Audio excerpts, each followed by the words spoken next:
Well, hello there. It's not Whoa, live. Be shocked and amazed at the same time. Uh, you're alive though, as far as we're aware. I should be. I might be drunk right now because I'm over at the Longmans again, as I tend to be at this time of the year. So that might be a thing. I might be live over there at the same time. That happened before. Uh, Hmm. What? There's two medals. two I of don't think me. that. It's I don't think that ridiculous. makes sense. That's a No, paradox. two of them. Doesn't that mean that both of you are gonna like melt? You're gonna go like blah, Only if and they like touch. come. Yeah, it's very unpleasant. But you do what you gotta do. You gotta get those clicks, get that content out. What's a And little if that pain means and cloning suffering? yourself, that's what you gotta do. Yeah. I guess this is like a little bit of a break for you, Fringy, just talking a bit of a movie, because we record this one day after Mahler's Big Boy video came out, and I assume you did Yes, like indeed. 1 or 2 thousand days of editing on that. A little bit, only a Yeah. little bit. It's like 99.9 like 8%. I Is did spot some of crazy your project. drawings in there. I enjoyed that. I think that was cool. Yeah, that was like fun. Yeah. Thinking about the sort of the nature of how that game could be made like more interesting because man, like it really is. I think something an impression that you get, and it's kind of a thing that he covered in that video with the fact that there are so many reviews that just settled into like, yeah, it's like okay, right? It Mm-hmm. almost as like the bare minimum that it could go down to is okay, rather than where it actually exists, which is in the pits. In the pits, It's yeah. Um, so complex though. It and has that the level of well, yeah, complexity that's granted the I think seven. well, I think that's again that's kind of what's amusing about it is that there was an era of Star Wars, games under LucasArts where they would actually kind of do things that are more along the lines of those things that we talked about in those EFAP episodes or on the Mm-hmm. streams, like about, man, could you imagine if you just like made a video game that focused on a specific idea that tapped into the Star Wars world rather than making it basically a generic Ubisoft open world game, but then you put a Star Wars paint job on it, and Mm-hmm. then like that all just makes people's brains break, and they don't realize that it's actually just a pretty stupid game. Yep. So yeah, then it's that game sucks, man. That game sucks so hard. It does. I mean, now there's 17 and a half hours of video for everyone to enjoy. Uh, I mean, we talked about it before this comes out, but people were so bad, even when it was announced. It's just so funny. Yeah, I mean, There's like some I, people online. It's like, Long. man, I It's can't. long. It's so. How can you I, talk about? Yeah. I didn't at any point want to play it. In fact, like just after it came out, Mahler asked me, like he just messaged me on Discord. He's like, "Hey, are you playing Star Wars Outlaws?" I was like, "I have no interest in playing that game at all." I was like, "If you want me to check it out, if you're doing an EFAP on it or something, I will." And then he's like, "No, no, no, no, no major plans yet. Just checking to see who's playing it." And then this happened, and I was like, "Oh, Yeah, that was okay, before the I see." cataclysm when the game was played. Well, Because so I didn't get to be involved in the video fun, but I also avoided having to play Star Wars Outlaws. So, did I win? Maybe. it's kind of funny because I in that video in like some random section it's I think it's during the bugs and crashes because I start the stream saying, oh yeah, I just wanted to check something out before this other game comes out that I actually wanted to play. I have no intention of finishing this game. Let's see how that worked out. And then it just crashes, and obviously I played all the way through, and it was funny for other people to watch, but it was a miserable experience. But yeah, people were big mad before it even released. The classic, oh, you must be mentally unstable to talk for 17 hours about the thing. It's like, Jesus Christ. My favorite ones are the ones I like, you're telling me I have to watch 17 hours of playing the game? It's like, first of all, you don't have to do anything. You can't no, just you not have watch the it if you don't freedom, want to. you have the power, I don't you can know do who's pointing the whatever gun at you you to want. watch it. It's not me or any of us. So, Oh, I was saying the one that was worded, which confused me the most, was why would I watch a 17-hour video talking about how bad this game is when I could just spend that 17 hours playing it myself? And I was just like, did you read this before you hit send? Like, it's like, what do you mean? Maybe watching even a bit of a 17-hour video talking about how terrible a game it is would not only save you the time that you would then invest in playing it, but also the money that it would cost. yeah. Because, a YouTube video I guess it costs you your power and It bandwidth. feels like But, the end of the discussion is, man, but it's like fun. You're gonna have fun. It's like a very fun video. It It's is. gonna be really entertaining the whole way Yeah. through. So like, I don't even know why you'd be upset about that. It's like, my God, I've got like a whole day's worth of this awesome video that I can listen to. Rather than like, man, that's really long. It's like, yeah, sure is. Anyway, moving Well, on. Oh, go ahead. I was just gonna say, I think a lot of the people, at least from again, just interpreting tweets that I've seen about it or like quote tweets of the video, a lot of it is just assuming that he's going to basically be that guy that we covered on the anniversary episode that was criticizing Drinker's view on Andor.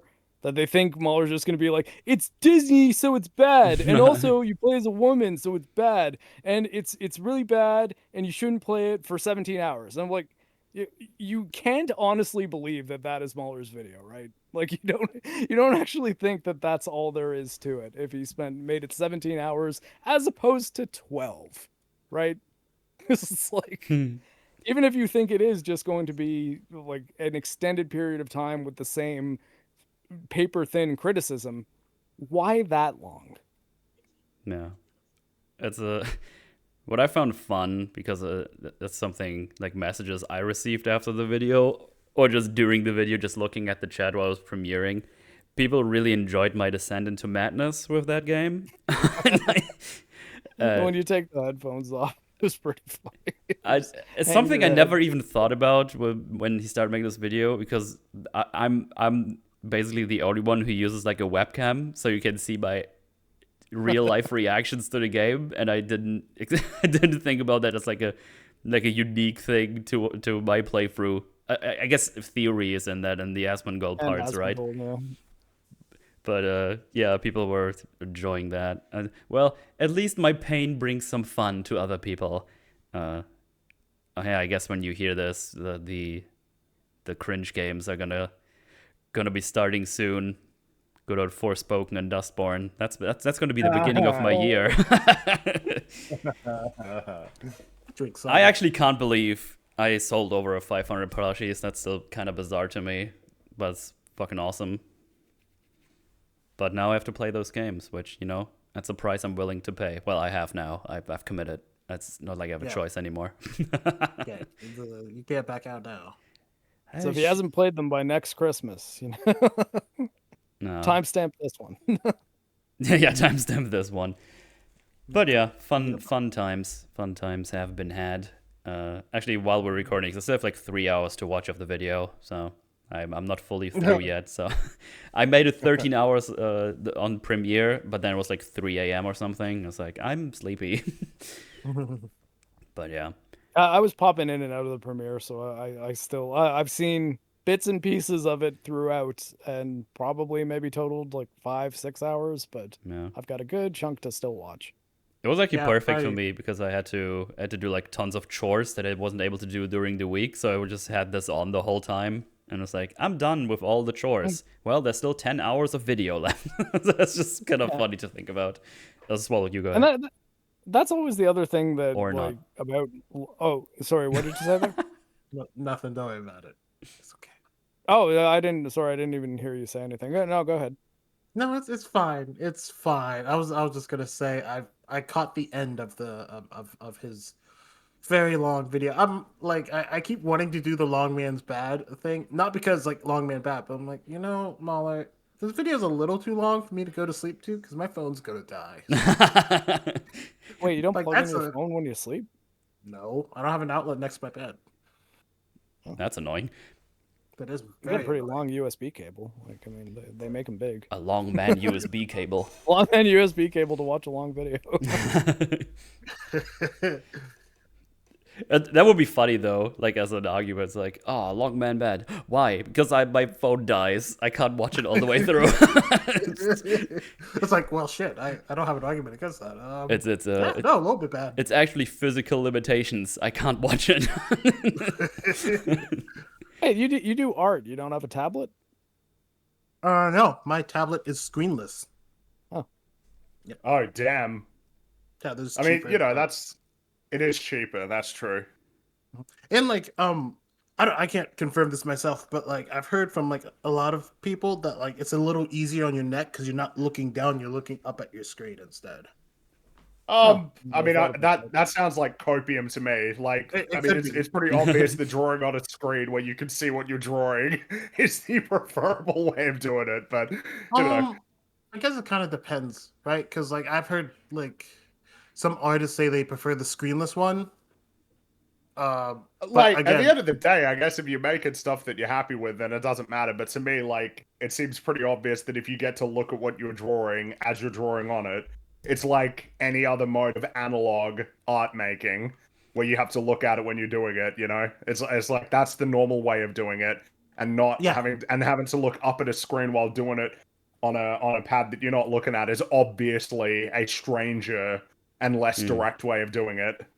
it's I would say probably the transfer's harder from traditional to screenless rather than like from traditional to screen because of what you said, right? Because Yeah, like pretty much. you're doing the thing, because like the transition from traditional to this was like pretty tough because I'm like nothing's going the way I remember it on paper, but after a while it's makes like no, sense, yeah. I'm used to this and I kind of like it.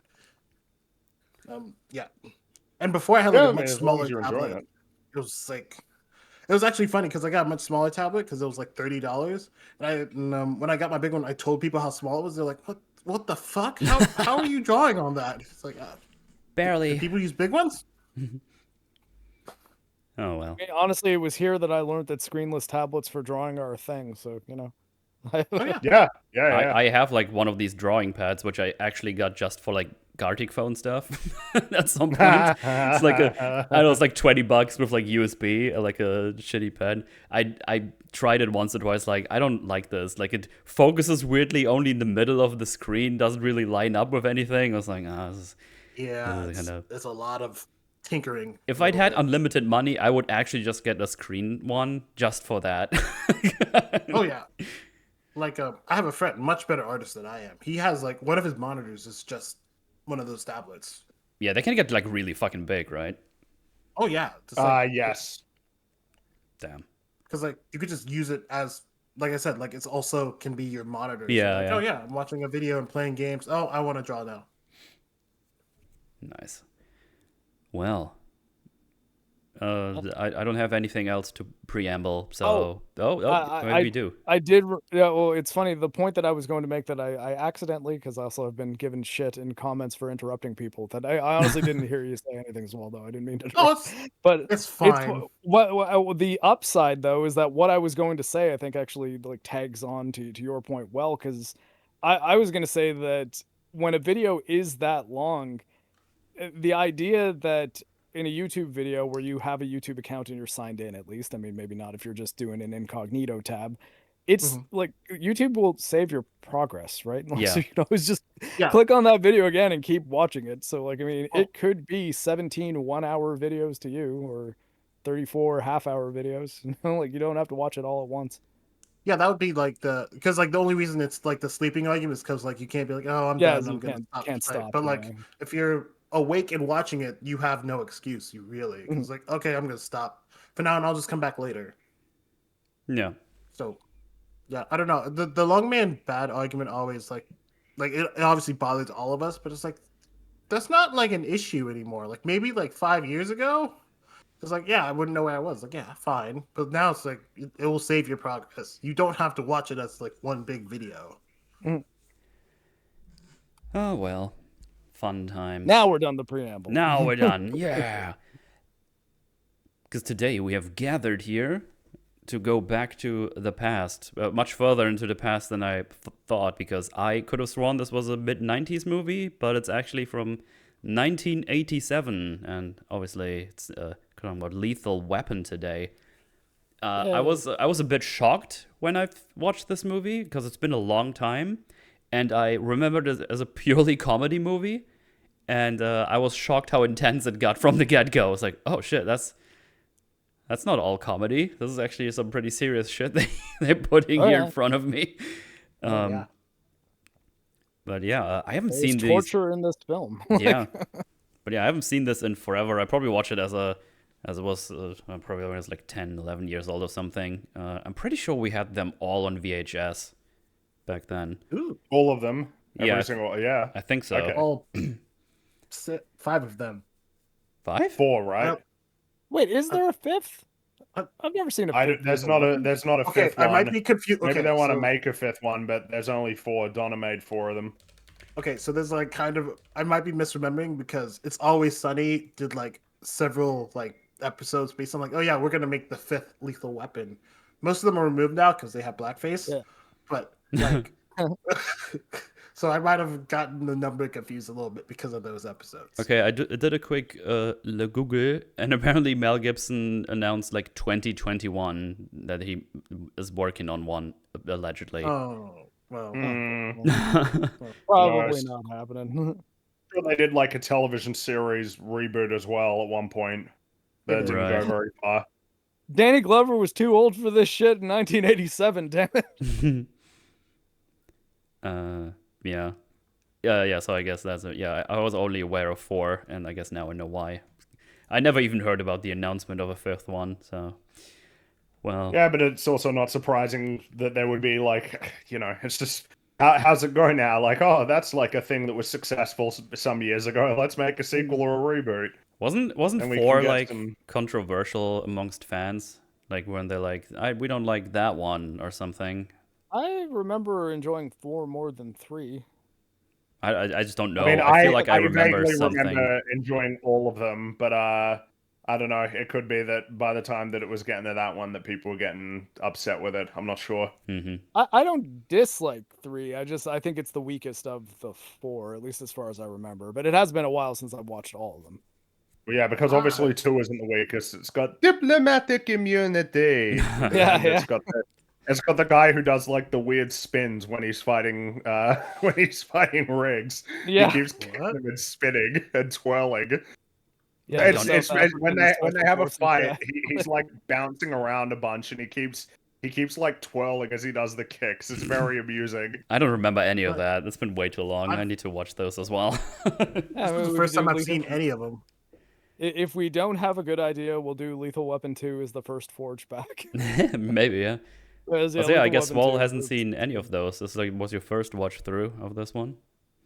I noticed on Nice. this rewatch though, there's a little, almost like a foreshadow for 2 on Murtaugh's fridge. There's a little South African apartheid sticker, like "Stop Apartheid in South Africa," and that is relevant to Lethal Weapon 2's plot. Okay. God, the Lethal Weapon universe. I can't believe it's true. Yeah. But yeah, old movie. Old movies are always bad, right? That's how that works. No, Yeah. well, it's kind of funny when you say because I would say that this is probably one of those movies where it almost seems like probably silly to say that it's underrated, but I think what happens particularly with a lot of these action movies from the 80s is that a lot of people's almost like general memory of them is like, yeah, it's kind of like that over the top, wacky, funny, sort of summer blockbuster kind of movie. And it's like, no, like these films usually have like a little bit more going on than you might remember. Yeah. It feels like this was kind of an era where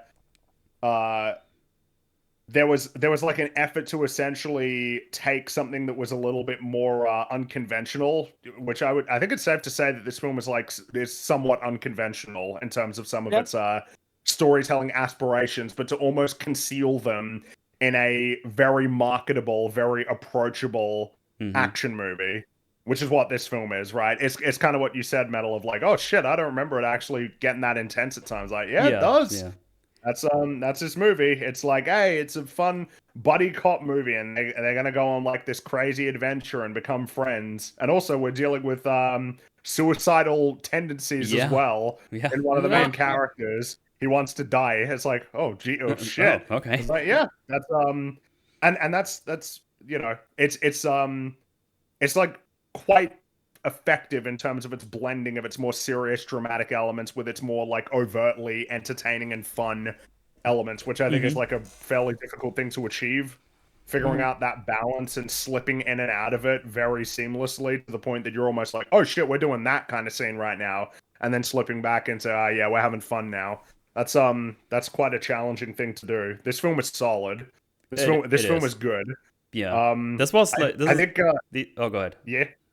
No, go for it. Oh, it's just watching these older movies, and it's like, oh yeah, they can still make, or I mean, still back then they were actually making like real movies, even though it's like nothing incredible, mind blowing.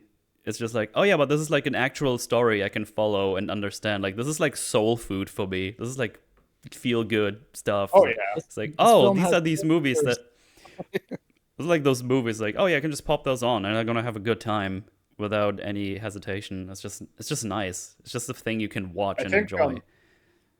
I think it makes a lot of sense that people will pair like Lethal Weapon with Die Hard in the sense Yeah. that these were like two movies that came out at a very similar time that were significantly influential on their respective subgenres of action movie. With obviously Lethal Weapon kind of being a really important buddy cop film. Oh, sorry, hold on. And it's I suppose if I was asked like, oh well, which is your favorite movie? It's like, what's Die Hard? Yeah, It is yeah. Die Hard. Die Hard Yeah. is my preferred of these two movies. I think Die Hard is the stronger of these two movies. I think the script is tighter. Mm-hmm. But like this is also like a really it's funny because almost like when you watch the film, you see the tropes, but like this is kind of the film that sort of forged a lot of the tropes that came, right? Like I'm too old for this shit. And sort of Yeah. the general buddy cop dynamic of like two on the surface radically different characters who have some sort of core binding element that makes them friends. Mm-hmm. It's a lot of that DNA is present in this film. And it's just like a really quick way. It's like a really good conduit for instant, immediate conflict, and then the satisfaction of the resolution of that conflict. And I think also Riggs's character is a very interesting way to combine that heavy character background of this person has post-traumatic stress and is suicidal, both from the Vietnam War as well as like events that I think they explore more in Lethal Weapon 2.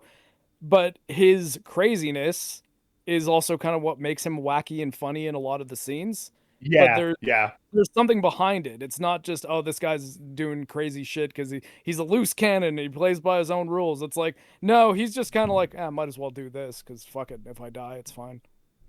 Mm-hmm. And that's again, I think that's like a difficult thing to balance. Of having a character be funny, and the reason why, and that funniness is spawning from something deeply tragic. Yeah. Yeah. And they That's like portray a it difficult thing to deal with.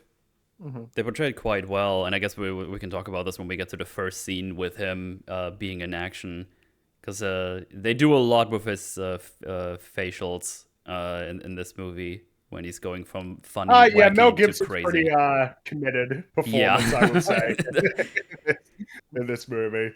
I suppose on the subject of post-traumatic stress. I feel like Rambo is another film that you can sort of draw a parallel to in the sense that like you've got an action movie that's actually almost like disguising a more serious core, Mm. which Yeah, is kind of an absolutely. interesting thing that it seems like you can really pinpoint a lot of what people just view as crazy bombastic 80s action movies of like the action movie's kind of the thing that gets you in this in there, and then when you're in it, then like the story sort of hears its head, the actual story, and then it's like, oh damn.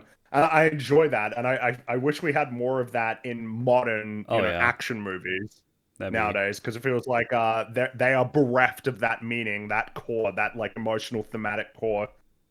absolutely. Couldn't I mean, agree John Wick, more. right? Like, I mean, Uh, well, except for the first movie, which Yeah. makes an effort, but after that, we don't give a shit anymore, right? It's like, No. oh yeah, we're just here for the action, and people consider that like an acceptable thing. Like, yeah, we're not even gonna pretend that we have like a story that we're trying to tell. It's like, man, feel like you should maybe try. Yeah. Oh well, John never is mind. dead. There is now only Baba Yaga. Baba Yaga. God, John Wick. Now I'm mad. Well, I mean, I think that like, well, I guess, we're gonna go through the film chronologically again. Like, do you have it Yeah, up yeah. on your end at least? Okay, cool, cool. Yes. But I mean, there is one scene with Murtaugh and Riggs where, like, I guess to not give the game away when he says "you really are crazy," like what he does right before that, that is really fucking heavy. Like it's yeah, involving a gun. We'll get Yeah. there. Well, well, well. I mean, we're off to a good start because we start the movie with some titties, so that's nice. I enjoy Yeah. that. That's pretty good. That's a plus. But yeah, we see a lady. She's just kind of hanging out, looks like having a good time. But maybe a little bit too good of a time because she's doing some good old lines of cocaina. And she looks a bit out of it, you know. She looks like she's tripping quite a bit, and she starts approaching the balcony, and it's like, huh, what's going on here? And at some point, she climbs up on the railing, and is kind of laughing, and then just jumps off. It's like, oh, Yeah. and man, So they one thing spend to note: anytime you're on drugs, no, you cannot fly. Doesn't matter they how much it feels like you might be able to. Yeah, they spent quite a while on her, just showing what she's like like, tripping around on drugs, climbing on the thing, and then just does a good old front flip. And she's way high up. She's like on the top of some really large circular building. And even the fall takes like 10 seconds, and they show, I think they show like a rag doll or something at one point, Yeah, which I don't know, I think it's kind of fun always when they do that. And yeah, she lands on a car, and yeah, she's not having a good time anymore. And yeah, we Chat, just that means she's dead. oh yeah, Wait, yeah. there's no chat. Shit. I missed the chat. And with that, we cut to Danny Glover, to our boy, just taking a bath, but then gets surprised by the whole family while having a bath, which would annoy me personally, even on my birthday. I don't know. I was just kind of, it's just everyone's in there. He's butt His dick's naked. out.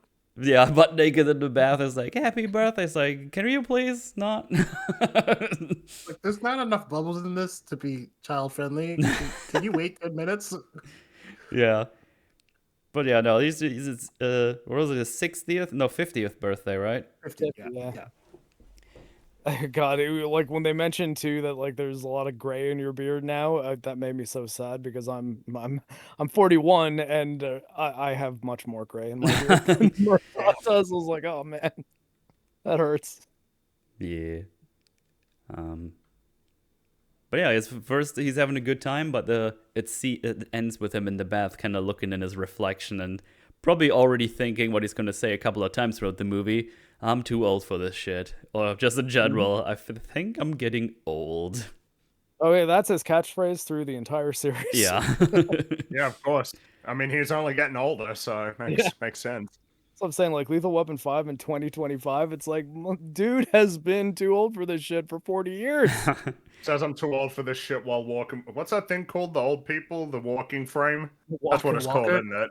Yeah. This is Walker. As he's in the middle of an action scene, and then he uses that to fight bad guys. Well, obviously, we now have to. We're setting the differences between our two main characters, right? So now we cut over to Mel Gibson over there. In his trailer, waking up, coughing, cigarette in his mouth, not telephone, television is running. It's no one else is here. He's quite lonely. His border collie. He's got a dog. Yeah, this is gone. Is that a border collie, or is that? It looks like a lassie dog. Isn't Lassie a border collie? Maybe. Okay. I could be wrong. I'm not sure. It is certainly a Lassie dog. I might be getting the breed wrong if I'm incorrect about that. Maybe rough collie. Collie. Oh, okay. It's a type of collie at the very least. Okay, so yeah, okay, close enough. This is important though, like this immediate contrast between our Yeah. two protagonists. Yeah, absolutely. Yeah, because he's alone. He's just he's downing a beer immediately. At least looks like a bottle of beer. I assume that's what it is. He's butt naked, getting up. His gun is like right next to him, under his pillow, just kind of half below it.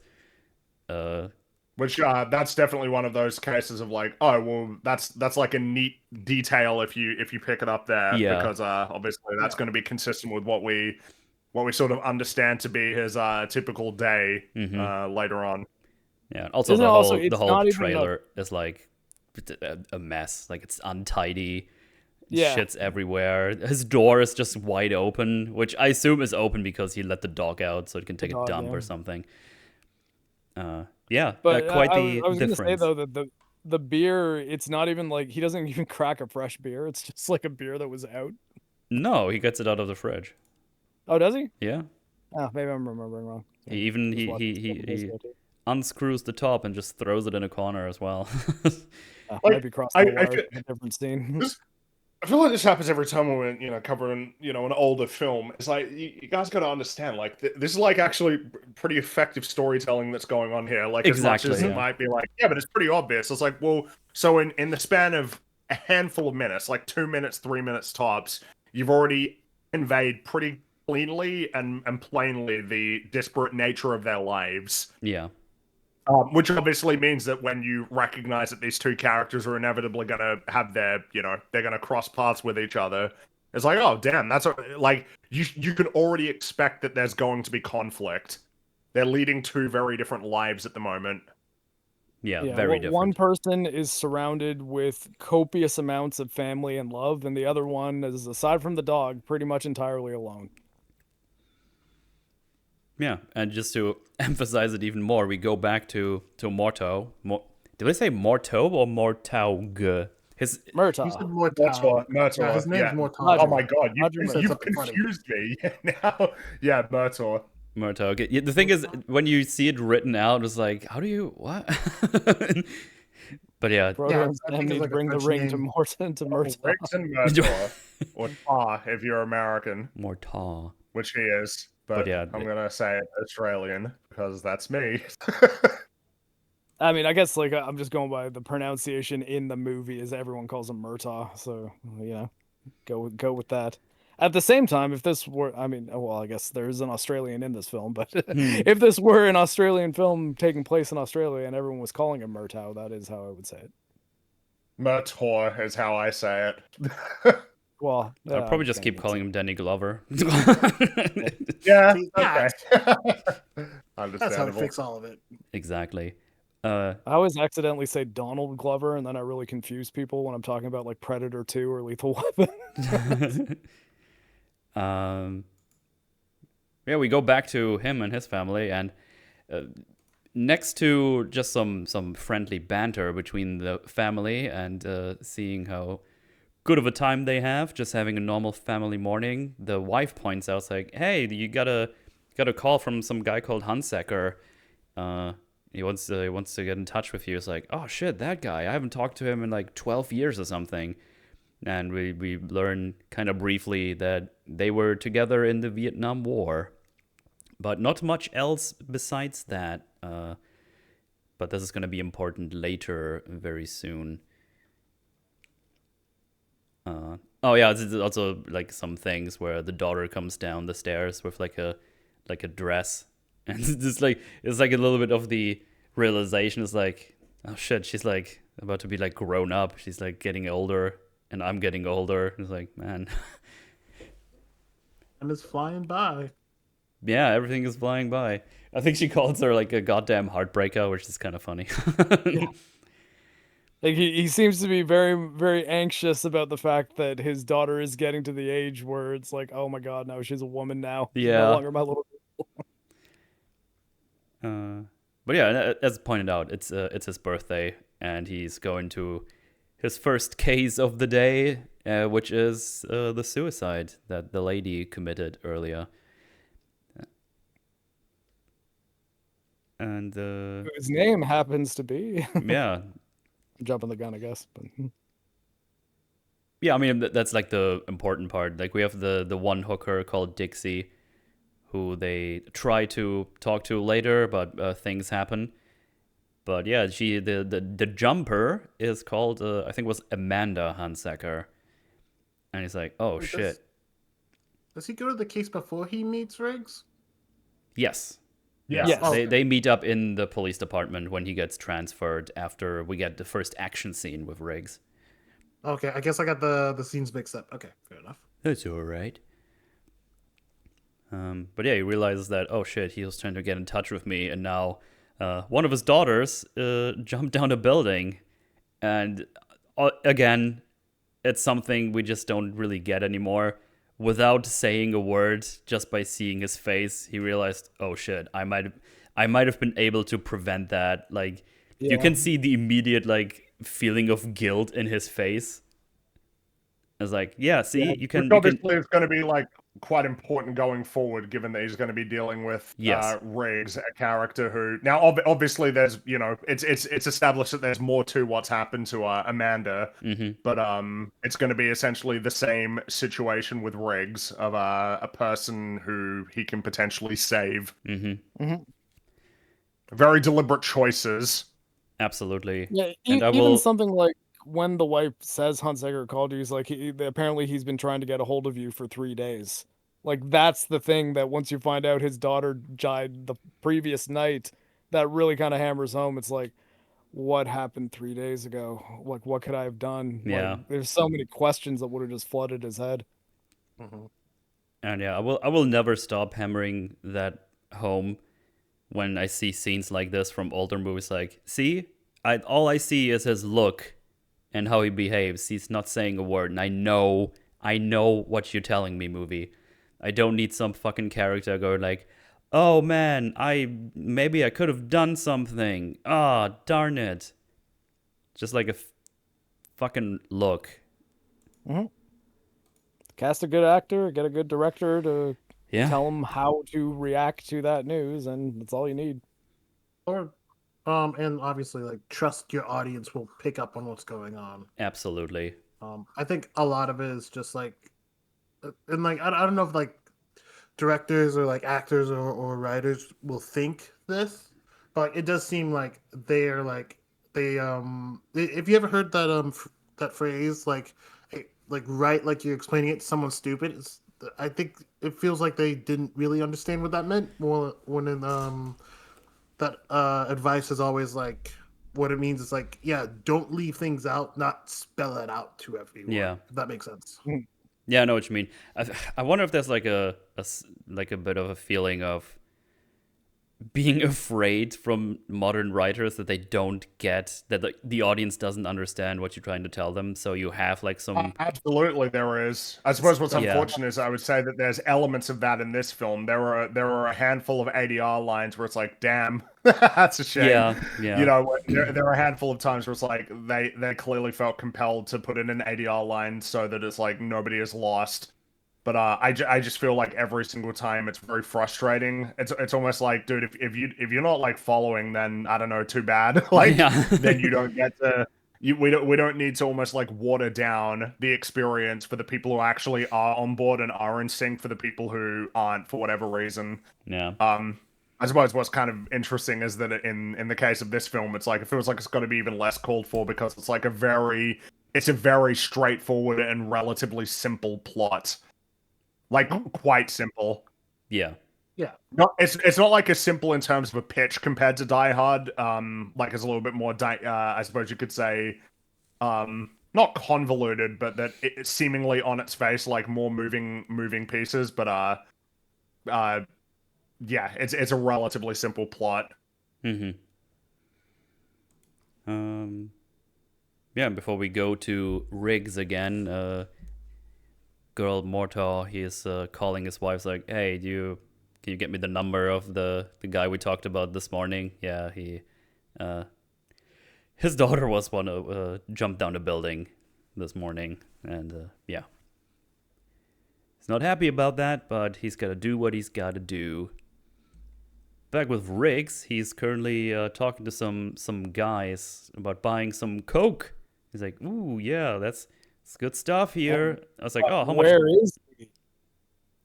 Sorry. Where does this scene take place? Oh, he's it is hidden between between Christmas tree sales Yeah, place. that's what I was going for. Yeah, because it's a Christmas movie, It's and it is a Christmas movie. Oh yeah, lots of Crimbus happening here. I'm sure you guys had this like debate at some point, but is a Christmas movie just a movie that takes place during Christmas?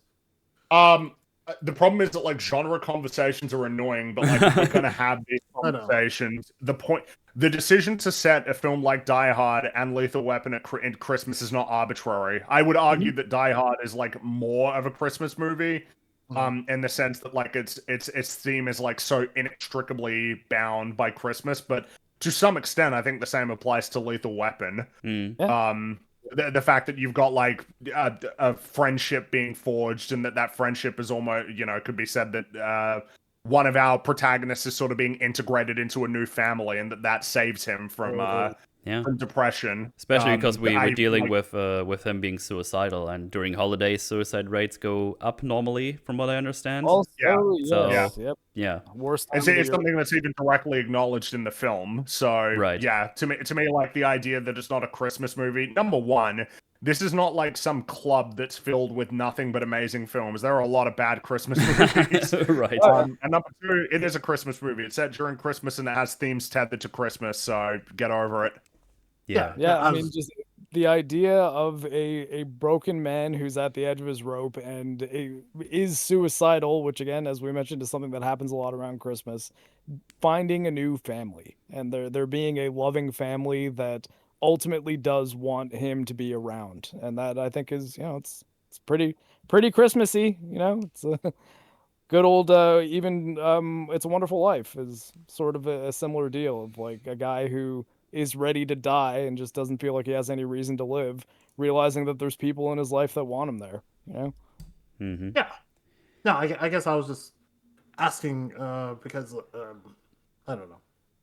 That's worth exploring a little bit. There are certainly a lot of people who are very adamant about Die Hard not being a Christmas movie, and I would bet all of my money that they would also say Lethal Weapon is not a Christmas movie. Absolutely. If Die Hard doesn't count, then Lethal Weapon certainly wouldn't count, but for a lot of the people who make that claim. But I just think it's a silly conversation, and if you want to have the conversation, you lose it anyway, because the films have themes tethered to Christmas, which feels like a more relevant... Like, if we're going to appeal to it as some sort of, I don't know, qualitative assessment, that's got to be more important than the fact that it is set during Christmas. Yeah, absolutely. But I mean, as far as I'm concerned, if it's set during Christmas, I mean, like the fact that that's a choice that's been made compared to, the fact that it could be set at any other time of year where that's not relevant at all, like that in and of itself makes it a Christmas movie. Sorry. Mm-hmm. Too bad. Get over it. Terrifier 3 is a Christmas movie. In any case, Riggs is looking to buy some Coke, some cocaina, and he's sampling. It's like, oh, that's smooth, it's nice. How much is that? It's like, oh, you want 100? It's like, oh, that much? It's like, oh, it's a fair price, But I love this. yeah, and he's like, oh, but I want a tree. It's like, you know what? For that, you get the best tree on the lot for nothing when you buy this. It's like, okay, cool. And then he gets out. So actually, this scene, I don't know. This like goes over my head. I don't understand what's happening here. So he gets out the money, and then they're like, "Hey, wait, what the fuck? Now it's 100,000. Please, someone explain to me, because I watched it like 3 times. I don't understand." Okay, so with that amount of cocaine, suggesting that it would be $100 is insane. Like, that is a lot. It was like a pound of cocaine. No, but he wants like the whole bag, right? Like the whole thingy. Yeah, exactly. Well, so, what are you confused about? He's doing it to fuck with them. They said 100, obviously meaning 100,000, but then he was like, "Yeah, here you go. It's 10, 20, 30." Like he's counting like. The point is, he absolutely knows. He knows what they meant, but he's counting up to $100, not 100,000, because he's messing with him. Because of course he is, because he's crazy. He does the like thing where he's smacking his face. like the Three Stooges, yeah. And obviously, like, he's not gonna buy anything, right? Because like he's a cop. So it's can like, I be okay, can I pretty be much honest caught with him. you? I actually thought they just want $100, so that's why I was confused. Oh, Oh, metal. there's a sweet summer metal child. Oh, metal. That was cocaine for $100. You don't Hey, want this any is of it. this is the They 1980s, will. and with inflation, it's like $5 million or something. I don't know. I thought the little aspect of it that I particularly liked is that when he's counting between like 95 and 100, he's using like $1 bills. Yeah, it's like 96, 97. Yeah, I just even says like, "Yeah, shut up, I'm losing count." He's cheeky. Yeah, it's like, oh, 100,000, I can afford that with my salary. And then he puts out a badge. He's like, that's a fake badge, which is just funny that he just has a fake badge for this, apparently. But then obviously all the policemen are coming anyway, and they get in the big old shootout, and it's like, I'm crazy. And then as Fringy says, he goes like, and he punches the one guy in the face and knocks the other one over. Very much a Mel Gibson role. I like that he just like a legit just eye poke with his both fingers. He was like, boop. It's like, ah. That was so rude. I was like, oh, what the fuck? Why would you do that? He uses the Three Stooges fighting style. It's like Stooge Jitsu here. Yeah. But this is where we see his action flames going on, because there was a guy in the truck hidden with a shotgun who's trying to shoot him, but he notices, he ducks away, the other one gets shot, he drops down, does like the action roll on the floor and shoots the other guy while doing that. And it's like a nice little action-tism. I enjoy those. I miss those simple action scenes like this. Just a little slapping, a little shooting, just some dodging, nothing. Got to put it in there, space them out, which I think that they're reasonably well paced in this movie, with sort of the gradual escalation to the big, climax. Yeah. So. And this is where we get a glimpse of Rick's psyche here a little bit, because he's getting held hostage, and all he says like to the others like, shoot him, come on, just shoot him, whatever. And when he realized the other ones don't shoot, he's like, yeah, shoot me, come on, do it, fucking shoot me. And he's doing it like to a psychotic level, of course. And I think that this is so good too, because there's a very reasonable reason why that guy would not shoot under any circumstance, because he knows the second he pulls that trigger, he's dead. So like Riggs has a pretty good idea that this guy won't shoot, but it's because he has that level of, I guess, like fear deficit, where it's like he actually is not afraid to die if it does happen, that he's like, yeah, I don't even believe this guy is going to pull the trigger, even if I'm flat out telling him to. And that's going to throw him off to the point that I can get the better of him. And, there's a lot going on considering his character. And when he does eventually, I put his face here on screen. He's very angry. Like looks like he's about to shoot him instead. But then the team comes in. It's like, no, it's not worth it. Don't do it. And they take him away. The bad guy. Well, the one bad guy that's still left from the other ones, because they got shot in the shootout. And yeah, that stress is another kind of nice touch. Is like, just because he has that suicidal impulse and isn't afraid to die, doesn't mean that he's not super stressed in those situations. Yeah. Like, it's like it is still horrifying for him in a way, and if anything, he's almost scared of his own willingness to put himself in that situation. And I think that that's, again, like as we were kind of mentioning with Murtaugh's reaction earlier, it's quite well told with just the expressions on Mel Gibson's face. Yeah, because after he also goes like, like the adrenaline is like pumping, but he also realizes that he maybe was about to get shot by someone. It's like, again, the facials do like a lot of work here, where you realize like, oh man, he's like crashing out basically. Yeah, it comes off like he's afraid of dying, but he's also not afraid of dying, and it's this conflict that like it's almost like a second. It's not like a second personality, but like it's almost like he psychs himself up so much. It's like, yeah, I'm ready to die, and then when he comes out, it's like, holy shit, I don't actually want to die. Like what? Whoa. Yeah. It's like a thing I've heard before, but I don't know if that's like a real thing. But when people actually, are suicidal and actually do jump do jump or jump in front of something. That I've heard that most people just regret it right before it Yeah, happens or I've something. heard that as well. Something like that when people have jumped off like the Golden Gate Bridge or just from some kind of height, of the people who survived, something like 90% of them regretted it. Like as soon as they did it. Hmm. I don't know if that's true, but Yeah, I think Yeah. I could imagine, just because like it's almost what is it? It's like thinking of doing something and then you actually do it, and it's like, oh shit, hmm I can't take it back now. right. Then like if you survive, you're like, what the fuck? And why would I do that? Right? But a lot of people don't, so they're, you know. well, well, I think because when you have suicidal ideation that's very severe, there is a strong desire to not be alive. And I mean, like, that might sound obvious, but like Right. the people who go as far as an attempt have convinced themselves that that is the correct decision. Maybe not even just for them, but for the people around them, because many just think everyone else is. I mean, funny to. I didn't actually accidentally reference "It's a Wonderful Life" again. Like Hmm. everyone else here would be better off if I would just wasn't around.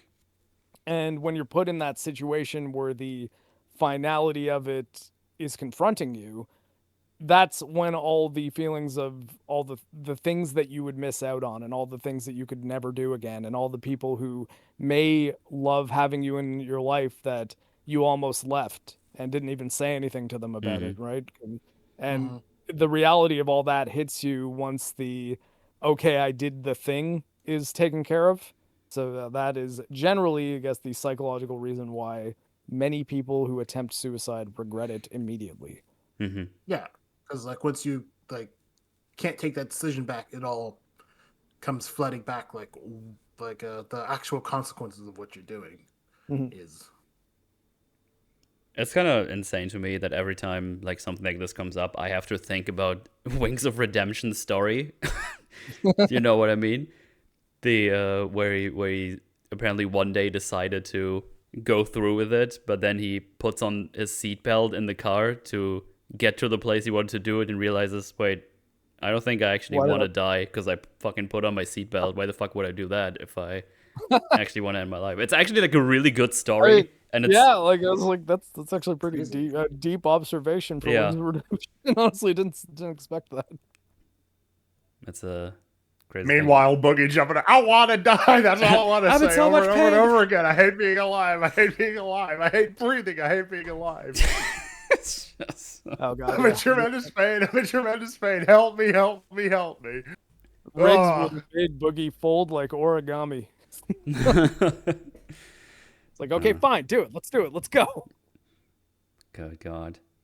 But yeah, after this, we go to Riggs after work in his trailer, all alone, having some drinks and looking very sad, looking at a picture of a bride, and you can tell immediately, like, oh, that is, or well, was his wife. And I think I can't really explain it, because when you have things like this, it's like, oh man, did they just break up or something? But I think it gets very clear immediately. It's like, oh, she died. Like one way or another, she died. And unfortunately, like right after the scene, they kind of spell it out that she died in an accident, which I didn't need specifically because I got the sentiment. But I don't know. Maybe someone here can put it in words better than I. But I think got like, because it's such an extreme thing where he tries to take his life. It's like, oh yeah, she's probably like, there was like a big tragedy that she died, and that's Yeah, why this is so intense. Because I think it this is a wouldn't have huge happened part of why necessarily he. when they just, I don't know, broke up or something, right? Yeah, Vicky is essentially the reason why he is the way he is, more so than like PTSD from Vietnam and Laos and all of the things that happened to him in the war. It's the his wife's death is kind of the thing, but they do explore that more in Lethal Weapon 2. Oh, okay, interesting. But yeah, this is like actually the scene where I was like, holy shit, I don't remember this at all. That's rough. it's a great scene. It's really And it's fucking a great good, yeah. performance, and it's a really important. It's just such an important element of the story.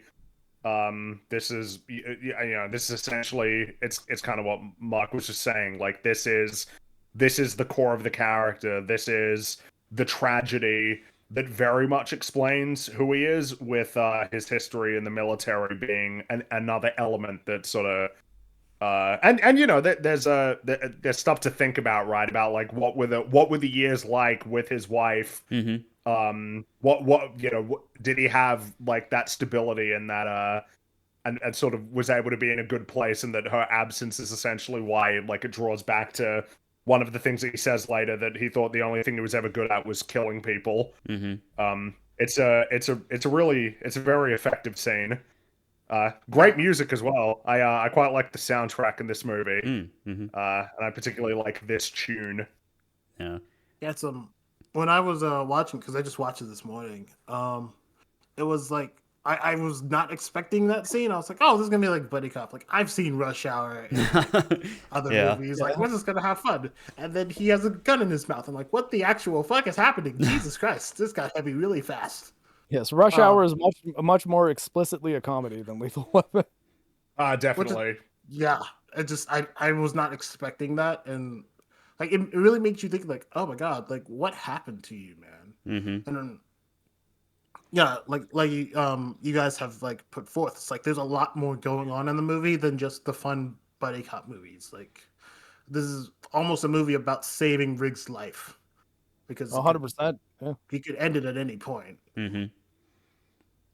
Yeah, it's like it gets more insane when you learn later that he went out of his way to always have a hollow point bullet with him. Yeah. So because that just scatters his brain better around. I think that's how he kind of puts it.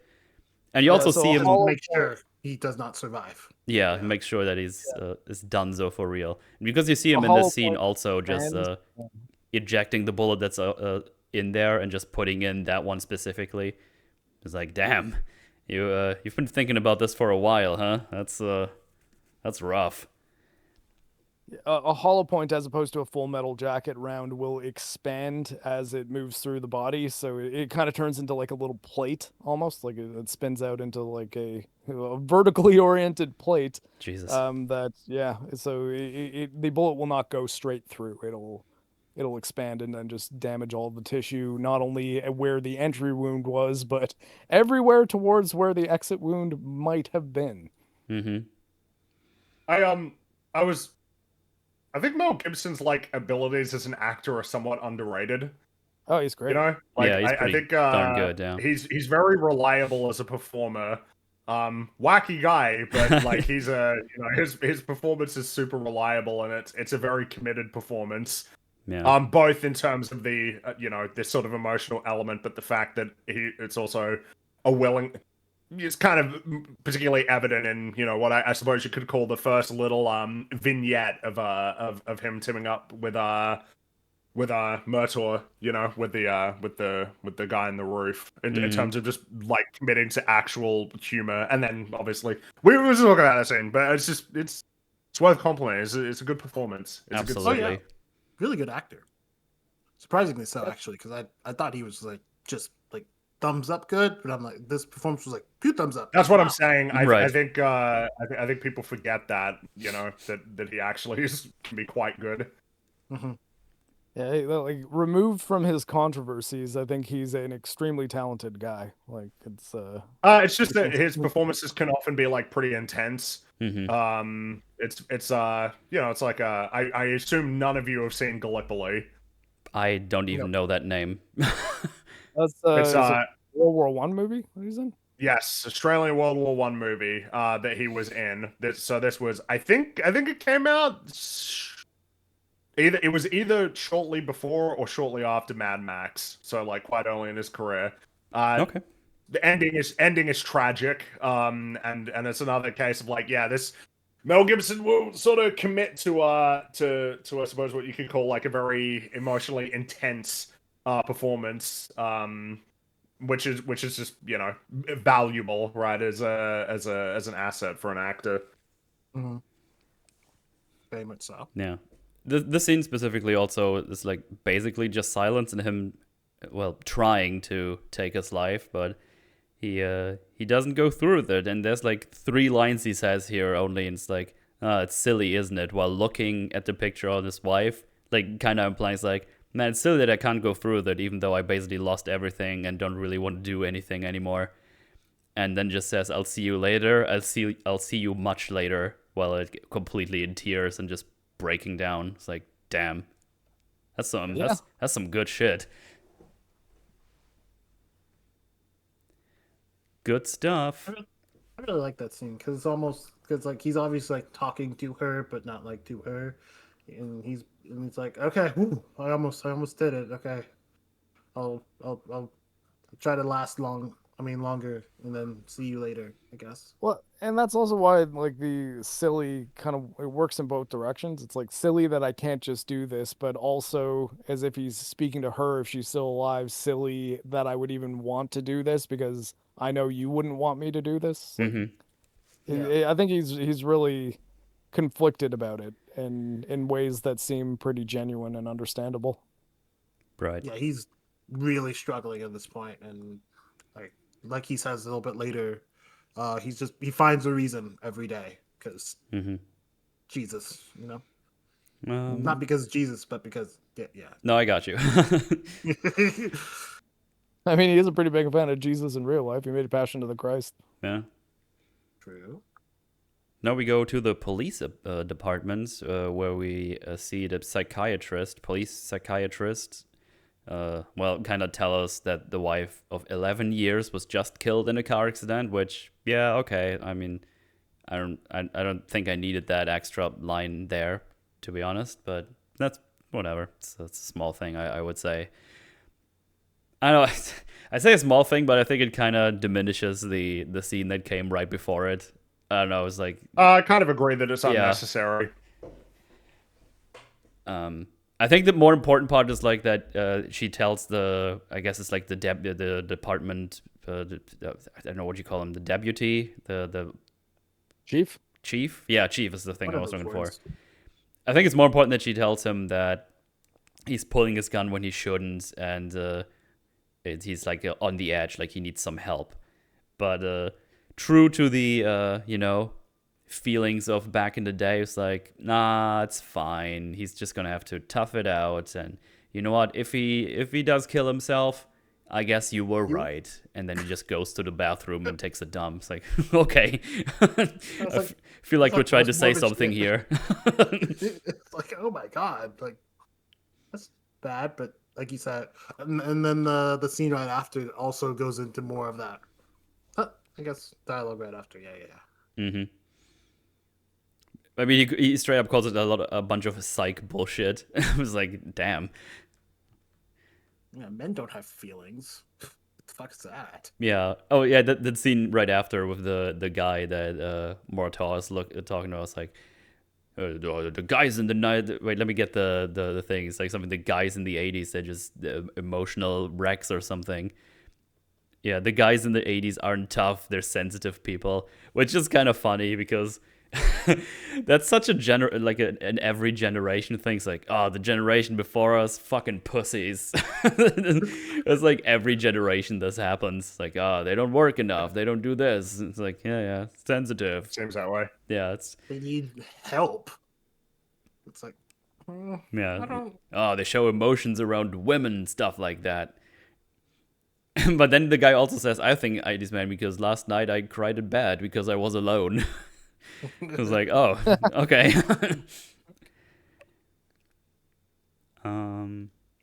But yeah, this is where Riggs arrives. Oh, before that, he gets the Mortar gets the autopsy report saying that, I don't think this was a suicide. They get the autopsy back. There was stuff in the cocaine she took, and even if she wouldn't have jumped, she still would have died.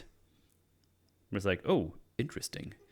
Yeah. Plot thickens. Yeah, the snot thickens. The drugs yeah. had been opened.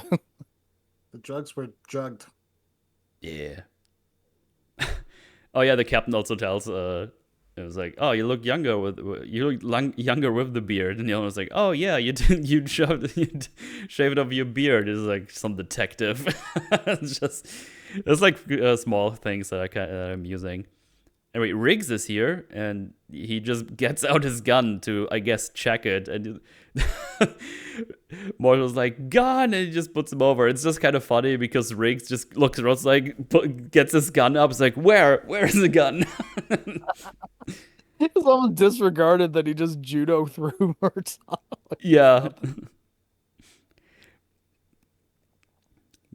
Yeah, it's kind of fun. And then the captain comes in, Raj, meet your new partner. It's like, oh, I'm too old for this shit. Yes.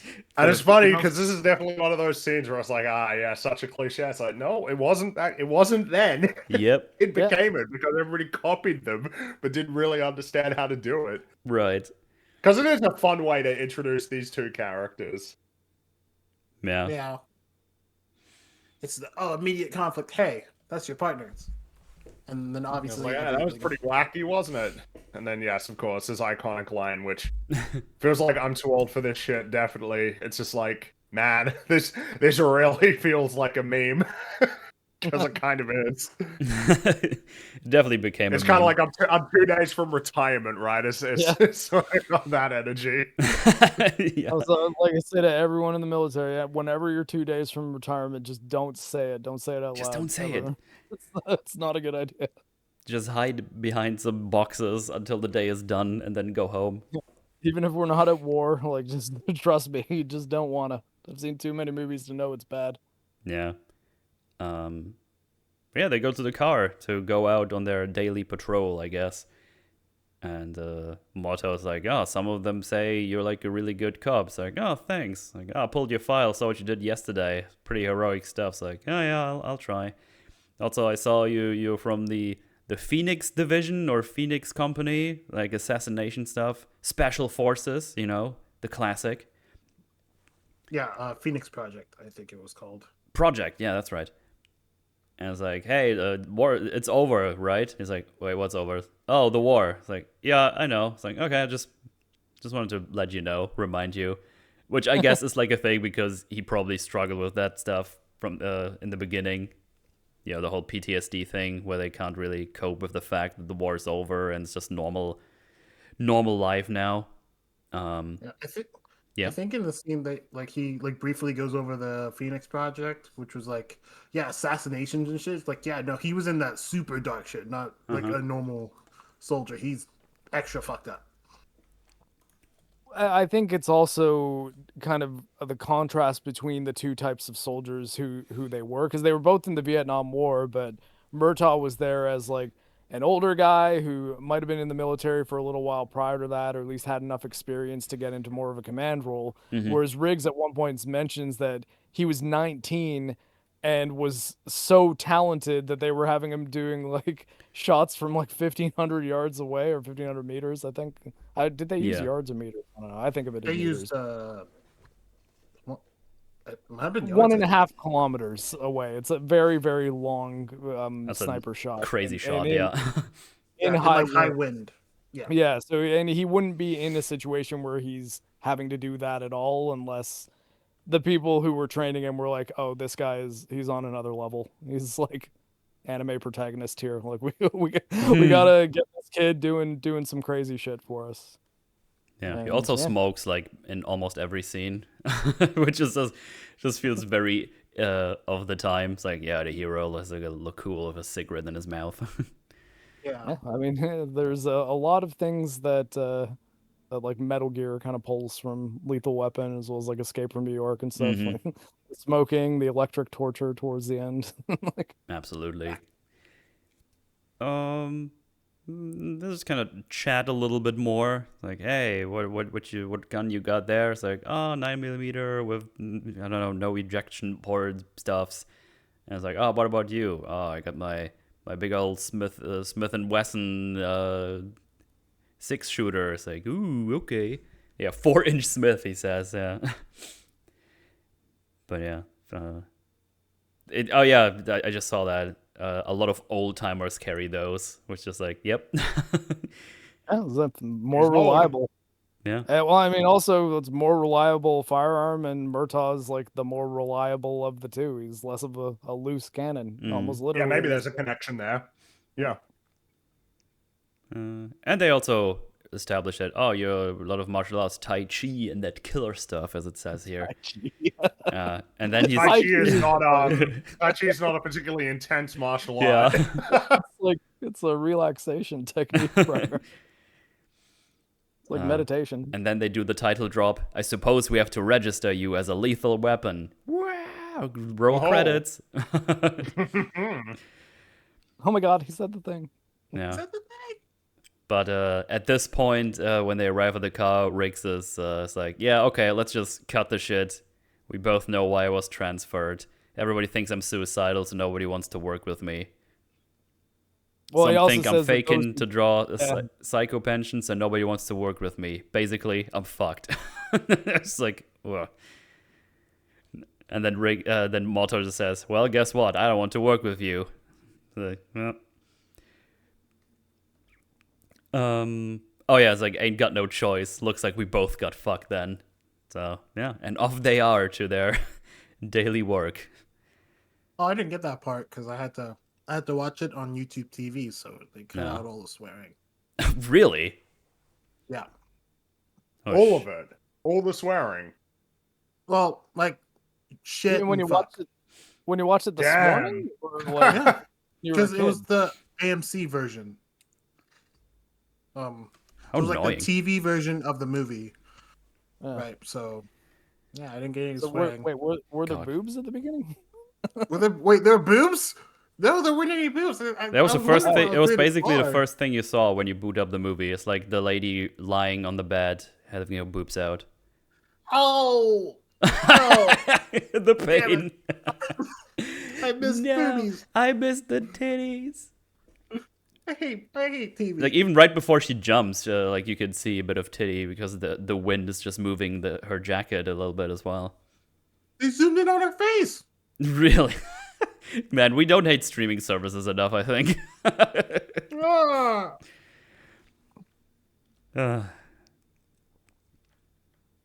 Fucking. Yeah, they're off on their thingies, but now we have to be introduced to our antagonists, which is well, we got like two. We got Joshua, and then we got General McAllister. McAllister, and yeah, Yeah. McAllister is the These are big our two. boss, and Joshua is like the muscle. the right hand man. And I feel like Hero would be the clearest thing I'd point to of why Die Hard is better than this movie. These villains are not as good as Hans Gruber. Oh, he's like just a weird psycho guy. It's like, because we have this one He's guy's like, entertaining because he's Gary Busey. Right. Like, he's kind of crazy, and that's kind of fun. But like Hans Gruber is legendary villain. yeah, it's because there's this guy here. It's like, oh, I wanna buy some stuff. Also, where did you get these guys from? Psychos R Us? But they just established that they're all mercenaries. And it's like, well, I don't really know if I can trust you if it's just mercenaries. I don't know if they believe in your cause or some stuff like that. It's like, oh, you don't believe me? Give me your lighter. And he proves that they do what he says because, like, put your right arm or left arm over the light and burn yourself and don't move it until I say so. So that's what they do. And that's that. Yeah, pretty crazy. Now, Yeah. and then he tells, hey, if you don't do anything funny while we get you the merchandise, you have to talk to Mr. Joshua over here. I gotta say that'd be enough for me. I'd be like, yeah, okay. I was like, I don't want to To fucking. be honest. I might just retire. Like, fuck these guys. I mean, that's basically it. There's not a whole lot to it. It's just like, yep, those are our crazy villains. Moving on. But now, the first thing that Riggs does, he goes to Amanda's father, Hans Aker, Michael, I think he's called, whatever, that guy. He talks to him. It's like, yeah, you know what, your daughter got murdered. So, what's going on? Also, why did you try to contact me a couple of days ago? It's like, you know what? Yeah, she was like doing things. I was hoping you could help me getting her out of it. It's like, out of what? It's like, oh, she was doing these movies, pornographic movies, and I was kind of hoping you could help me get her out of there. And he just kind of breaks down looking at the picture of the daughter, and he tells him, like, you remember. He gets really intense. Yeah, like because he's saying, like, oh, you gotta kill him. You gotta, kill those guys. It's like, you owe me. You gotta go find him and kill him. And Rick's like, I'm a police officer. It's like, I don't give a shit. You owe me. I saved you back then. Murtaugh, yeah. Murtaugh, sorry. Because Riggs would agree with it. Yeah, Riggs is like, all right, I'll be back at lunch. Obviously, this is an element that's getting set up, is that sort of like ruthless, intense, get them all kind of attitude that he's not, he's not there yet. But obviously, as the story progresses, he'll be pushed to that level. Mm-hmm. Riggs is just kind of standing background, observing what Murtaugh's reaction to all of this is, but obviously at the moment he's like, yeah, no, I'm not. I'm a police officer. I can't just go around killing people. He's yelling, "Kill him!" like in the middle of a bank. It's like, yeah, you can't say that. It's like, Mike over there, I just want to kill people again. Nah, typical Tuesday. Oh, well, you can still cash in your check. Yeah, we got more people. Outside they have a talk and some glizzies. And he just asks, like, hey, what do you mean? Back in Nam, he saved my life. Took one in the lung for me. It's like, oh, that's nice of him. It's like, yeah. And then we set up one of the running gags where Rick's like, you want me to drive? It's like, no, I got it. It's like, it has the obvious conclusion at the end where he asks, and it's like, yeah, you drive. Mm-hmm. It's just kind of fun. They get a little code 2, which I assume is a suicide attempt, and it's kind of fun because he takes the walkie-talkie or the transmitter. It's like, here's then he was like, what's the number of the car? It's 3 William 56, yeah. Like 3 William 156 on road. It's just, I love this job, so exciting. So yeah, he's having a great time, and yeah, I mean, all good things come in threes, or whatever the saying is. There's our next suicide attempt. There we go. I will say, I was reminded once the scene started, it's like, man, this feels like a thing that happened way more, prior to 2000, it feels like there's way more instances in movies and TV shows of the guy on the roof, like, don't do it, and then having the scene where the protagonist has got to deal with that situation. It feels like a sort of a dead trope, Yeah, I agree. We don't see it anymore. Don't see it a lot. Important to note, the police psychologist, he's stuck in traffic. And Rick's like, I can handle this. Oh, are you qualified? I've done it before. You're elected. No guns, just bring him down. It's like, all right, yeah, you got it. Well, I mean, he interpreted that literally. He did, yeah. I guess just to backpedal a bit to the point about the this guy's gonna jump, like, big sort of suicide attempt thing happening in movies. Like, I guess it's because now if you're doing a cry for help, there's social media that, like, most people would just make a post that's like, oh yeah, definitely killing myself tonight, bye everybody, or less likely to go on top of a building and start shouting, Yeah. It just feels like movies have decided that they don't want to do that particular thing anymore, which it's just almost interesting when you see it again. It's like, oh yeah, this was like a thing that just was in like an almost strange number of stories of the guy on the roof, like, stay back, I'll do it, that sort of scene, and then the whatever unconventional means the protagonist is going to use to resolve the situation. I feel like it probably happened in real life more too, because if someone wants to do a big showy kind of cry for help suicide attempt that's not really a suicide attempt, they're less likely to be climbing a building and doing it in a public place than they are to just try to get all the people they care about to know and interact with them, right? But it's definitely something you see less, though. That much is certainly true. But yeah, he goes up there and talks to him, and it's actually kind of funny. He goes like, hey, what are you doing? It's none of your business. It's like, fair enough, he says. Yeah, you're right. You're right. And then just like, oh, I'm just gonna come out there, okay? He just climbs where he's also. So he's like, no, don't touch me. I'm gonna jump. It's like, no, it's easy. I just wanna come stand here with you. I don't like this better than you do. He's like, I can't stand heights. Makes me dizzy. But yeah, he just kind of smooth talks him. It's like, oh, you know what? I'm just gonna stand with the ledge on you. It's like, hey, do you smoke? It's like, what? Oh, smoke. You wanna smoke? I was like, oh yeah, you know what? It's like, yeah, let's just have a little talk. But it's a ruse. It is a ruse. He gets it's like, here, take the lighter, and he puts the handcuffs around him and the guy. It's like, see, you don't want to jump now, right? That would make you a murderer. It's like, fuck it, I'm gonna do it anyway. It's like, oh, you want to jump? Okay, fine, let's fucking do it. Let's jump. And then he just jumps, and I was like, wait, what? What's happening? It's like, whoa. This is what I mean, man. It's like this tonal balance is like pretty deft, I would say. It's you know, like this is a funny scene. Yeah. But like what is actually happening here is like, it's like, yeah, but it's because that guy like might actually do it. This is the reason why he's jumped off the building with him, because he actually is like seriously deeply depressed. Yeah, because we see him being suicidal, and you think like, oh shit, he's just gonna use that to actually like do it now. But while I suppose the thing is, obviously, you know, they're not gonna, because they've got the crash pad down there. Their fall. But I mean, it's you know, nonetheless, right? It's still a dangerous thing to do.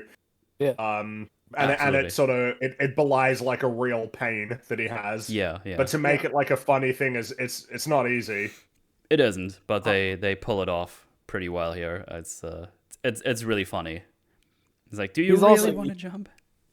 He's also got just enough of an argument to be like, what? Like, I did it to control the fall. Because if he jumped and was short of the big sort of, like, you know, inflatable suicide catcher thing, then, like, he probably would have actually still died. And he's like, well, I mean, I was handcuffed to the guy at the time. So, like, did I try to kill myself, or did I try to land safely? And you told me to get him down. He's down.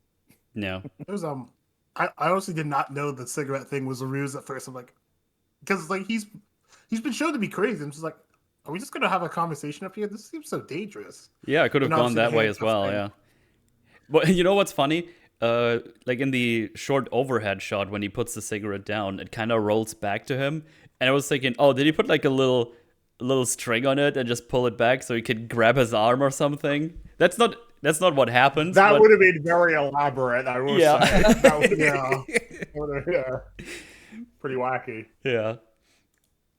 Yeah, he goes down, and then Morto comes and is like, what the fuck did you just do? It's like, I brought him down. I did the job. Yeah. Montag's reaction's perfect. It's like, he's like, so angry. Yeah, he's pissed off, obviously. Like, he just got this new partner who he knows is suicidal, then he sees him do this shit. It's like, okay, you fucking come over here. Let's go into this fucking empty door, in this empty room here real quick. And it's like, basically, he just straight up asks him, it's like, do you want to fucking kill yourself or do you not? Like, no bullshit. It's like, do you want to die? And Riggs is like, I got the job done. He's like, just answer the damn question. And it's another really intense scene, by the way. It's like, yeah. And he just goes for us. Oh, what fucking want to hear to me? That I'm thinking about blowing my brains out. It's like, yeah, I do. Every single morning. Here, I even have this special hollow point, as I pointed out earlier, that I get, so I know I actually get the job done. And I have to think of a reason every day I wake up to, you know, not do it. And the only thing that keeps me going is this job. And then Mortar comes up to him with his gun and says, here, take my gun. Fucking do it if you want to. Be my guest. Go ahead and do it. And he said, you should not tempt me. And this is the scene I was referring to earlier. Yeah, he goes like, don't dare do it put it in your mouth. Bullet may go through your ear and not kill you. And this is it basically a fucked up evaluation from Mortau's perspective. Because he's like, oh, let me fucking check out if he just is just after a pension or something, or if he actually wants to do it. And Riggs starts pulling the trigger, like the cylinder is moving, and he just pulls away the gun at some point. No, not quite. He pulls the trigger, and Murtaugh stops the hammer. Yeah, And he it, puts like, his finger. hurts. Oh, right. Yeah. So it that's where I think Murtaugh was like, I was calling his bluff because I think Murtaugh probably wouldn't have even let him get that far with the trigger pull if he didn't think he was gonna just like stop. Yeah. But I think once he saw that hammer going back, he's just like, oh no. And then it wasn't for Murtaugh's reflexes, Riggs would have been dead. Yeah. Like, and that's I think the part that's kind of key there. That's like there's no doubt in Murtaugh's mind that it's like, oh no, you pulled it. Well, Like, very important also, they give us close up of their eyes, and when we go to Riggs' eyes, it's not psychotic anymore. It's just sadness, pretty much. Yeah. I'm just gonna show it here. Like they go back and forth between the two, and Mortar is just like looking kind of panicked at the moment, and then we see Riggs' eyes, and it's just like, yeah, he's not faking it. He's not in a good place at all.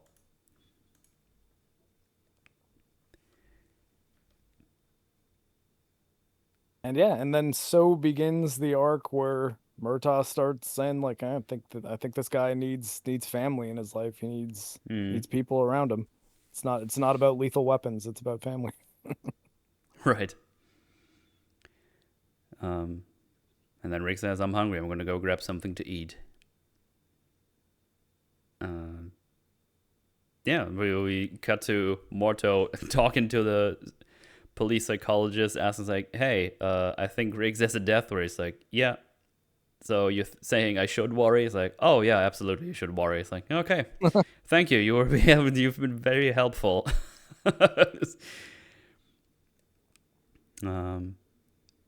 Funny is that Riggs is just on the back of his car. It's like, hey, you want some food, some French fries? It's like, oh, I'm so hungry. It's like, want me to drive? It's like, no, I'll drive. Get in the other side.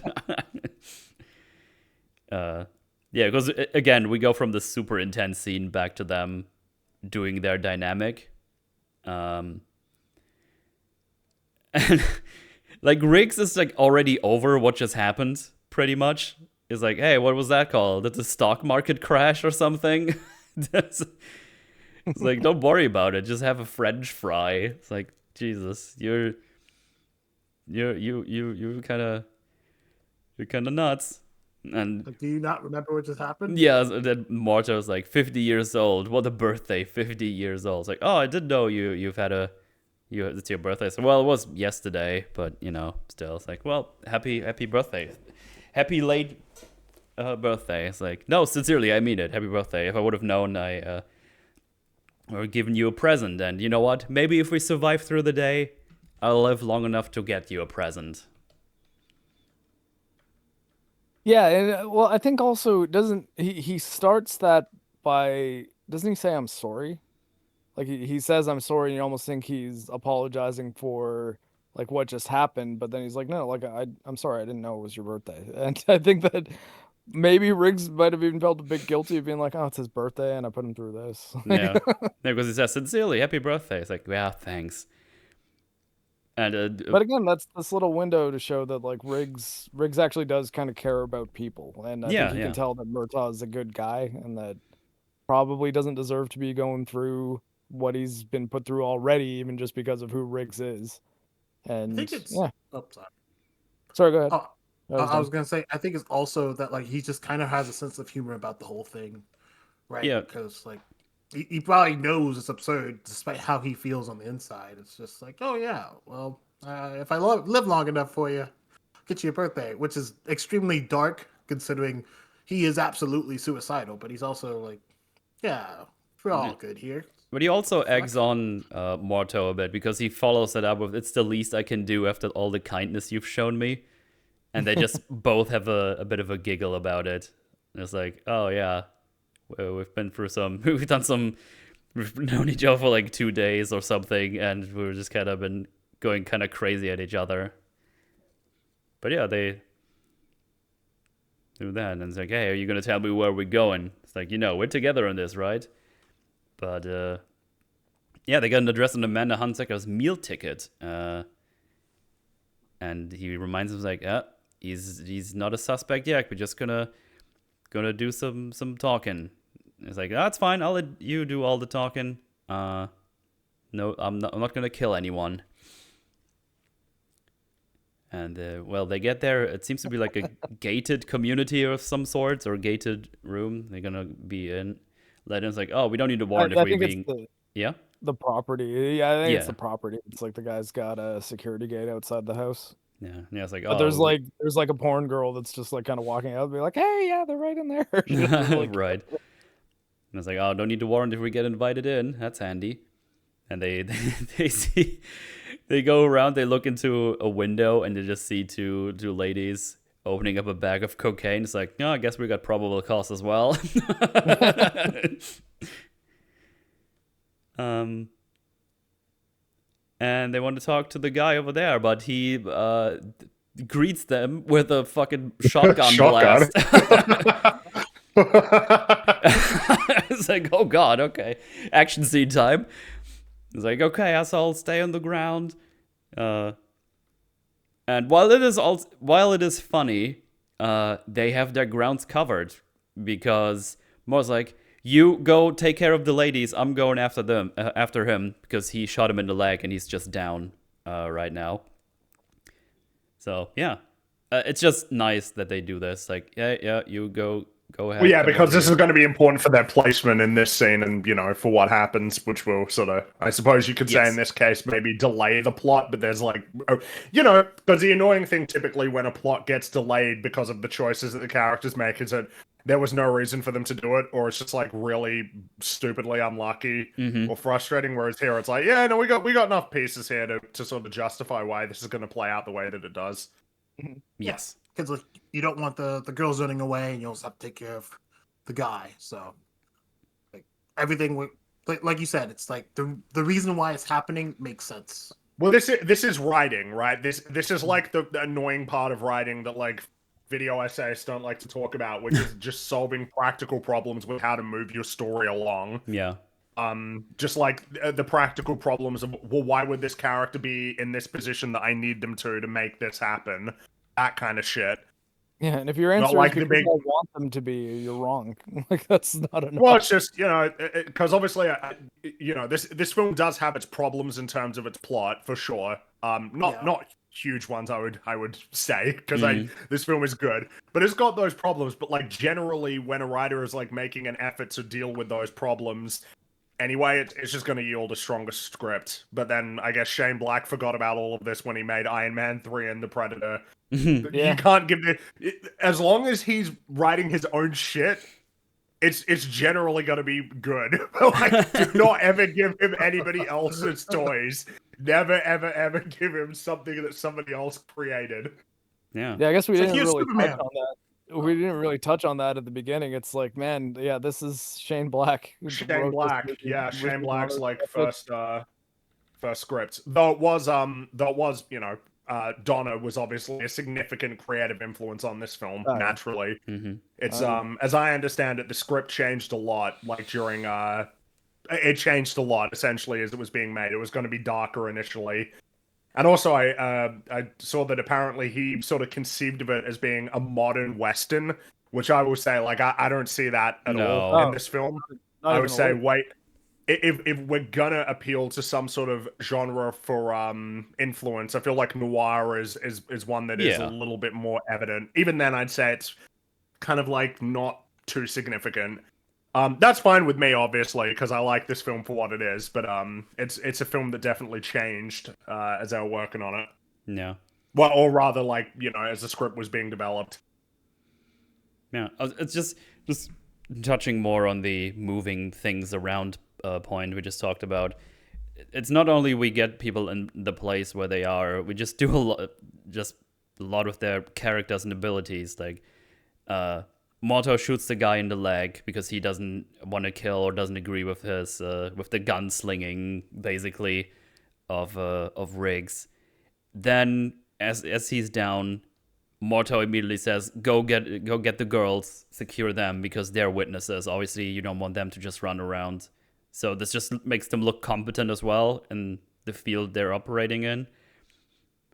While Riggs is doing that, Morto is closing the gap to the guy, makes sure the weapon, at least the weapon he sees, is gone, and then Riggs puts them on a tree, handcuffs them together so they can't get away, and it's just this thing. It's like, oh, you're telling me so much in like 30 seconds without even saying a lot of words.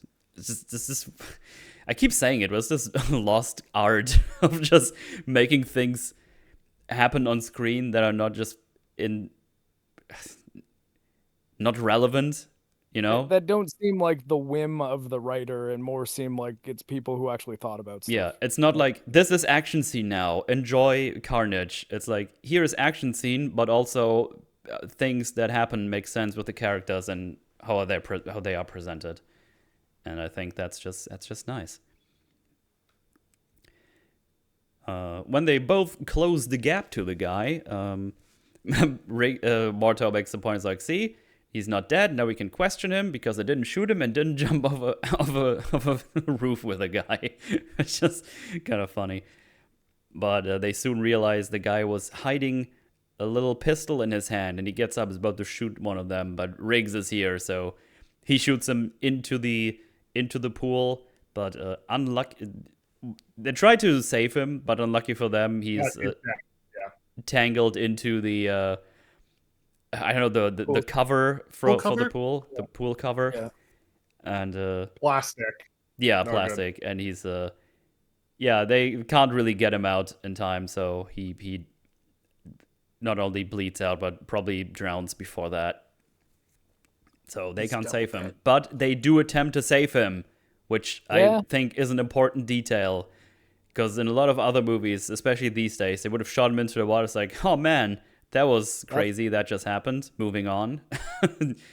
Too bad we didn't get any information from that guy. Oh well. Yeah. But yeah, they can't save him. But we do a little funny thing here. It's like, have you ever met anyone you didn't kill? It's like, well, I haven't killed you yet. It's like, don't do me any favors. I like that line. Yeah. The bond is clearly developing, right? Like, as much as it's like a dark thing for both of them to say, I think that it might just be in the delivery, like just the actors deal it in a way that like there's that just enough of a smirk that it doesn't seem like they're doing just cheesy action movie line. It's like, no, this seems like an interaction between two guys who are, despite their differences, are clearly starting to get along, really. Yeah. There's because like you can also hear a little bit of frustration, but it's different than the frustration earlier, right? Because Murtaugh was like, oh my god, everyone you run into fucking dies, like, don't kill me, please. But also it's ironic that like everyone we run into is fucking dying. Like, I don't know. Well, and also there's a big element of Murtaugh just knows, like, yeah, you did just kind of save my life there, though. So. Yeah, which is a point for the scene right after, because they call back up to check all the things out, and get some clothes that are dry. There's like a couple of character things happening here. Riggs just kind of watching the television. That's the second time I said telephone instead of television.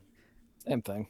Weird. Honestly, today it actually kind of is. Like you can watch TV shows on your phone true, now. The Morto brings him like the fresh pair of pants or trousers, whatever you're from. And he says like, you saved my life. Thanks. Sorry for being a bit of a dick out there. You saved my life. Thank you for that. Appreciate that. Which, you know what? Nice. That's a nice little scene between them. And he invites him home for dinner. Oh, I just saw it here because I forgot about that. Riggs says, "I'll bet that hurt to say," and Mor says, Yeah. "You'll never know." It's like- But I enjoy that. That's what we're starting to we're doing what we need to do, right? It's like it starts off as this very hostile relationship, but we're already starting to move it in place. Like, you know what? Maybe there's more to each of these guys than the other realizes, and Absolutely. maybe there's a chance. Obviously, they're not friends yet, but we're starting to move in that direction. Yeah. And yeah, as I said, Motto invites Riggs home for dinner. And just a detail I really enjoy about the house he lives in. When they pan around the house while they go through, this house looks like an actual place that people live in. Do you know what I mean? Yeah, This yeah, doesn't look I like getcha. this doesn't look like a set. a set. Yeah, there's like things on the floor, and things on the tables. They're just kind of hanging out because it's Christmas. Yeah, there's like it's tons suitably messy. there's Suitably messy sort of yeah, location. especially because there's like he has 4 kids, like Yeah, one really I was young gonna say, that's a one, big part 2 of it. teenage sons from what I can see here on the couch, and then obviously the daughter who's like I guess like 17, 18 or something. I think she's like almost like, if not done with school, like very close. Yeah, yeah. Because like Yeah, she's I like think- like looking at like grown ass men, like ooh. Yeah. I think I think the implication is that this is like her last year of high school. Like, so I don't know if Yeah. they explicitly state it, but I think did they mention something about her like looking at colleges at some point? That might be Don't Not that I recall. remember. But yeah, I think it's this just is the implication of like the earlier scene where like it's hitting Montauk that like his little girl's like an adult now. yeah. I think that's like the biggest implication. But with the lived in space, like yeah, like no matter how clean you are, there's a level of messiness just in regards to you exist in this place. Yeah. Because you're not going to clean up all the fucking time. And the more people who are in there, the more messy it's just going to be, no matter how neat you would be. Yeah, especially with a family of 6, like things are constantly being moved around and Oh yeah. a very was- different. Sorry, go ahead. Oh, I was gonna say my family is a family. Well, was a family of 6. So like, yeah, shit was never fucking clean. yeah. My only point was going to be it's a very different kind of messy to Riggs's trailer too. Like it's Oh yeah. Well, yeah. Oh, his is absolutely. just but not sort of- not the same. It's untidy, not an actual. Well, yeah, mess. his is more like indicative of a decay, you know. Yeah. Decay is a good word for it, I think. Yeah. Well, the daughter comes downstairs and she kind of looks hornily at Riggs the whole time, which is kind of funny. That kind of doesn't stop for like 3 movies either. I can't quite remember. I think this is basically just a little bit of banter on the dinner table, I think. I think the more interesting or important parts are outside when they're in the boat or like right after it. Stop me if I miss something super important, but I think this is just here to, show Riggs that, hey, look, this is like a family and you could be a part of it in the future maybe if you hang out with the guy. And it's like, yeah, this is nice and family stuff while you're just all alone. And just I guess it's just to emphasize that he appreciates that and he wants to be a part of that in the future. Yeah, there's a lot going on there too. It's like the kids are poking fun at each other and like making little rap songs and trying Yeah. to teach Marc how to beatbox and like he's terrible at it. And I think that Riggs is really sort of seeing. You can kind of like again just sort of see it in his eyes. It's like this is nice.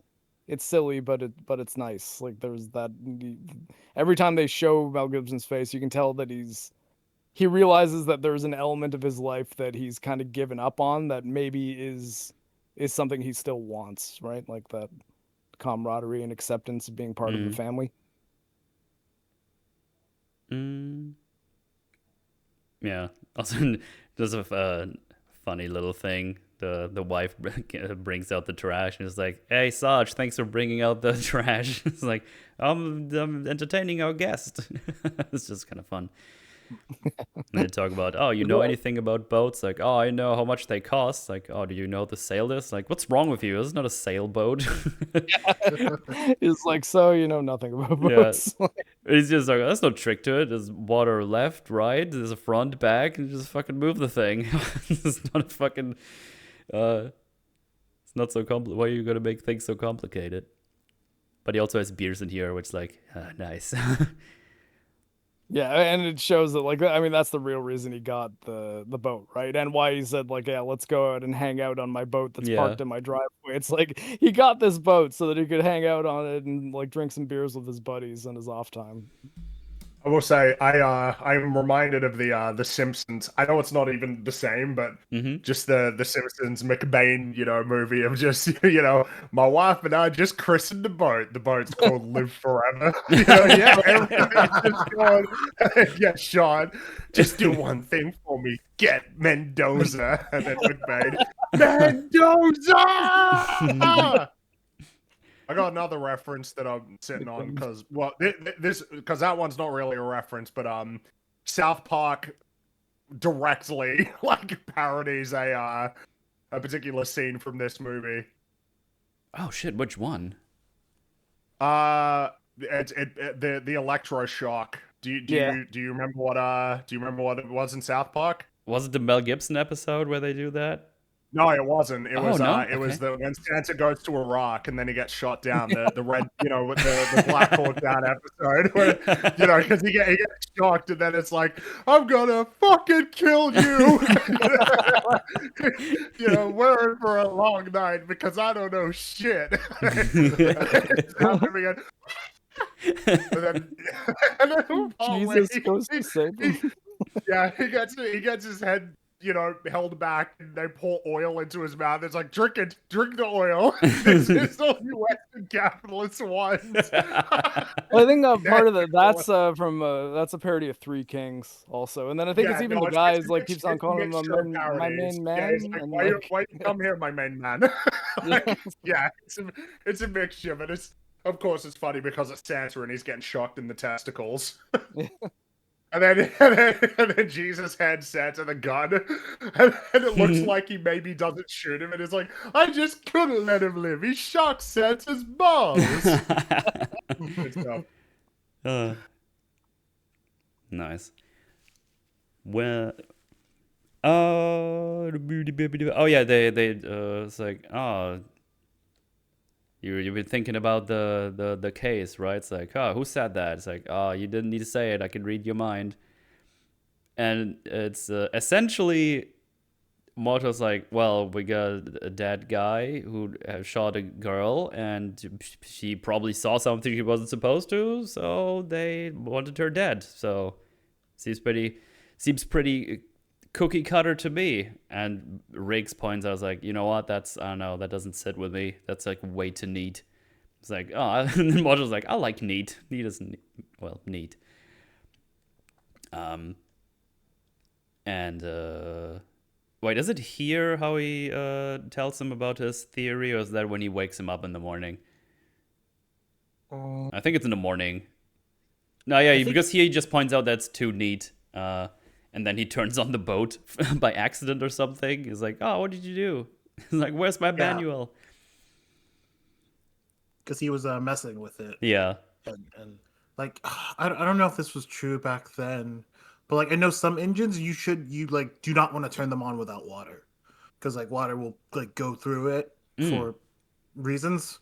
So if you like just turn it on, you could damage the engine. I only know that because my dad was like to fish a lot, and we worked on his boat all the time. So, like, I don't know. I really like this scene just because I'm like, oh, I remember those times, just fucking around on the boat while he's doing shit he obviously doesn't know what he's fucking doing.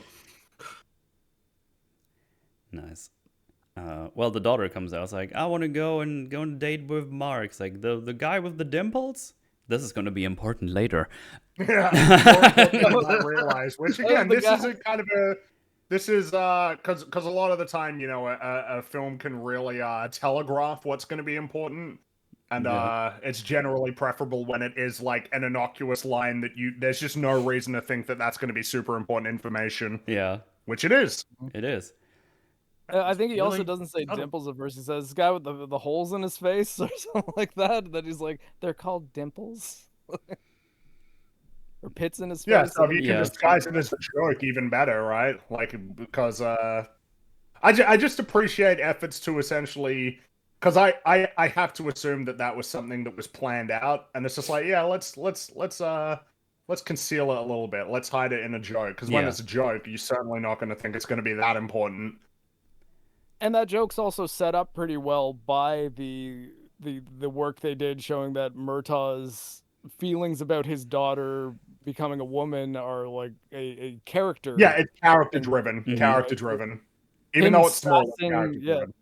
exactly. So him like kind of being sassy about her boyfriend is understandable, even if it was just a little character joke thing. But it's also plot. Yeah. Well, Riggs tells him, "It's like, well, I'm gonna go home." I was like, "Oh, did we resolve anything here today?" I was like, "Yeah, we resolved plenty. Your wife takes out the garbage. Your daughter smokes grass, which is illegal, and you don't know shit about boats." It's just, It's so good. it's pretty fun stuff. But he points out, "Hey, you got a nice, hell of a nice family there." And it's like, "Oh, thank you." And he even says that I enjoyed the meal. It's like bullshit, but thanks anyway. It's like this meme that he says his wife can't cook for shit apparently. Yeah. And Rick says, "You don't trust me at all, don't you?" And it's like, "Oh, I'll tell you what. If we make it through tomorrow without killing anybody, maybe I'll trust you. Especially be yourself. Then I'll start trusting you." I was like, "Yeah, all right." And then they just And kind of this is one of those cases where if you're not paying attention for 10 seconds, you won't realize that we're about to sink back into a much more serious moment in the story. Yeah, which we do right now because he goes on to say, "I do it real good, you know." I was like, "Do what?" And the short answer would be, "Yeah, killing. I'm like really fucking good at killing." And then this comes in what Marc earlier said. It's like that he was 19. He did a guy with, oh well, I can tell you now if it was yard or meters. I think I said 1,000, so it's probably yards.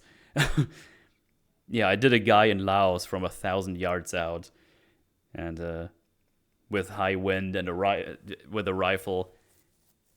And yeah, he points out, it's like, I don't know, 8, maybe 10 people could have done that shot in the whole world, and I pulled it off. I was really good at it. It's like the only thing I was ever good at. And yeah. See you tomorrow. I really appreciate how well they were able to essentially make that scene play out, because Yeah. all of the lines leading up to that was just kind of like standard banter, or at least it starts with standard banter, then it sort of pivots into we're still bantering, but like we're getting a little bit more serious now with this sort of the fact that there is something of a lack of trust between the two of them, to then almost like, oh shit, that we're talking about essentially like Riggs's pretty grim view of himself, like Yeah. the kind of person that he is. I'm sorry. I really find the balance of like comedy and drama to be a very fascinating aspect of storytelling, because It's hard to do. It's hard to pull it off well, or it's even way decent. more difficult to do than I think a lot of people realize. No, I mean, number one, being genuinely funny is difficult. There's a degree to which it might be more difficult than writing drama, in the sense that like functional drama is relatively straightforward, but making somebody laugh is a very different sort of discipline and kind of a tricky one. Yeah. Particularly because of the fact that humor is so subjective. But finding a way to essentially slip seamlessly into very dramatic and emotional moments and then bring it back to comedy without people feeling like it's jarring or weird is tricky. And I think that this film manages that sort of tightrope act quite well. And Yeah. this scene, I think, does it very well, because there's like the last line is after he tells him that story. He's like, "Hey Riggs, you really like my wife's cooking?" Yeah. He takes a second, he just goes, "Nope," and then he gets some. No, yeah, I agree. Yeah. That's quite good. It kind of brings us back, and we're still doing character with that line, because it's like an insult that actually is indicative of the fact that the relationship is building, right? Yeah. It kind of directly, obviously it's very inconsequential in terms of the concept of trust, but the fact that he's being willing to say like, yeah, that was pretty shit actually. It's like, I see, the relationship's building. It's good. It's good. I care about you enough to be polite about it at first, but also I'm starting to trust you enough that I'm willing to just give you a straight answer when you called me on it. And yeah. Which A is lot pretty going good on. considering, we're a ways into the movie for sure, but we still got a lot of movie left. We still got a lot of relationship to build. Yeah. But we can already see that we're moving in the right direction. Mm-hmm. Yeah, it's good stuff. It's and then like just the whole like bringing it back to the cooking thing is like it's obviously a tension reliever for like the audience, but it also is between the two characters because like that's really heavy shit, and like you want to leave the night off on like, yeah, I'm just a fucking killing machine. Instead, like Riggs recognized that he's like, no, let me smile before you fucking leave, you suicidal maniac. Yeah, I don't know. This was like one of those scenes that I was like not overly impressed with, but like very impressed with because like so much happens and not a lot happens. If that makes sense. Like just two guys talking, but like you get so much about both of them. Like, what's his name? Montal obviously cares about Riggs, even if he seems frustrated with him all the time. But he cared enough to be like, I don't want you to leave upset. Yeah. And maybe some people are wondering, it's like, oh, well, what's the difference between this and some Marvel humor stuff? It's like, well, we just pointed out, it's like we tied into the character and how they're growing with each other. The relationship grows to each other. Yeah, sincerity. I think that's a good word. Sincerity is a good thing. If you compare this to, let me just grab something. That just happened.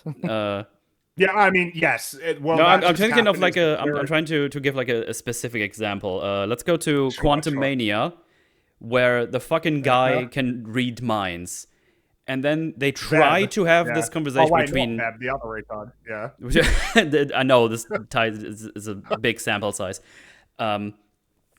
When Ant-Man and his daughter, I just forgot their names. Fuck it, doesn't matter. Cassie. Oh, Cassie. Have like this deep conversations like, why don't you want to help them? Which I don't want to even get in why that's a problem, but they clearly frame it as this thing that's like supposed to be emotional and important and sincere, right? Even though the whole context of it is fucking stupid as shit. And then they also want to do the relief, but they just have this random guy like who can read minds who says, she's disappointed in you. And it's like, okay. That's like the example of, okay, you don't do anything with character. The only relief of thing would be for the audience if you, for some reason, find this funny. And you literally have this random character who can read minds, who just says the thing that everyone, including the character he's talking to, figured out already.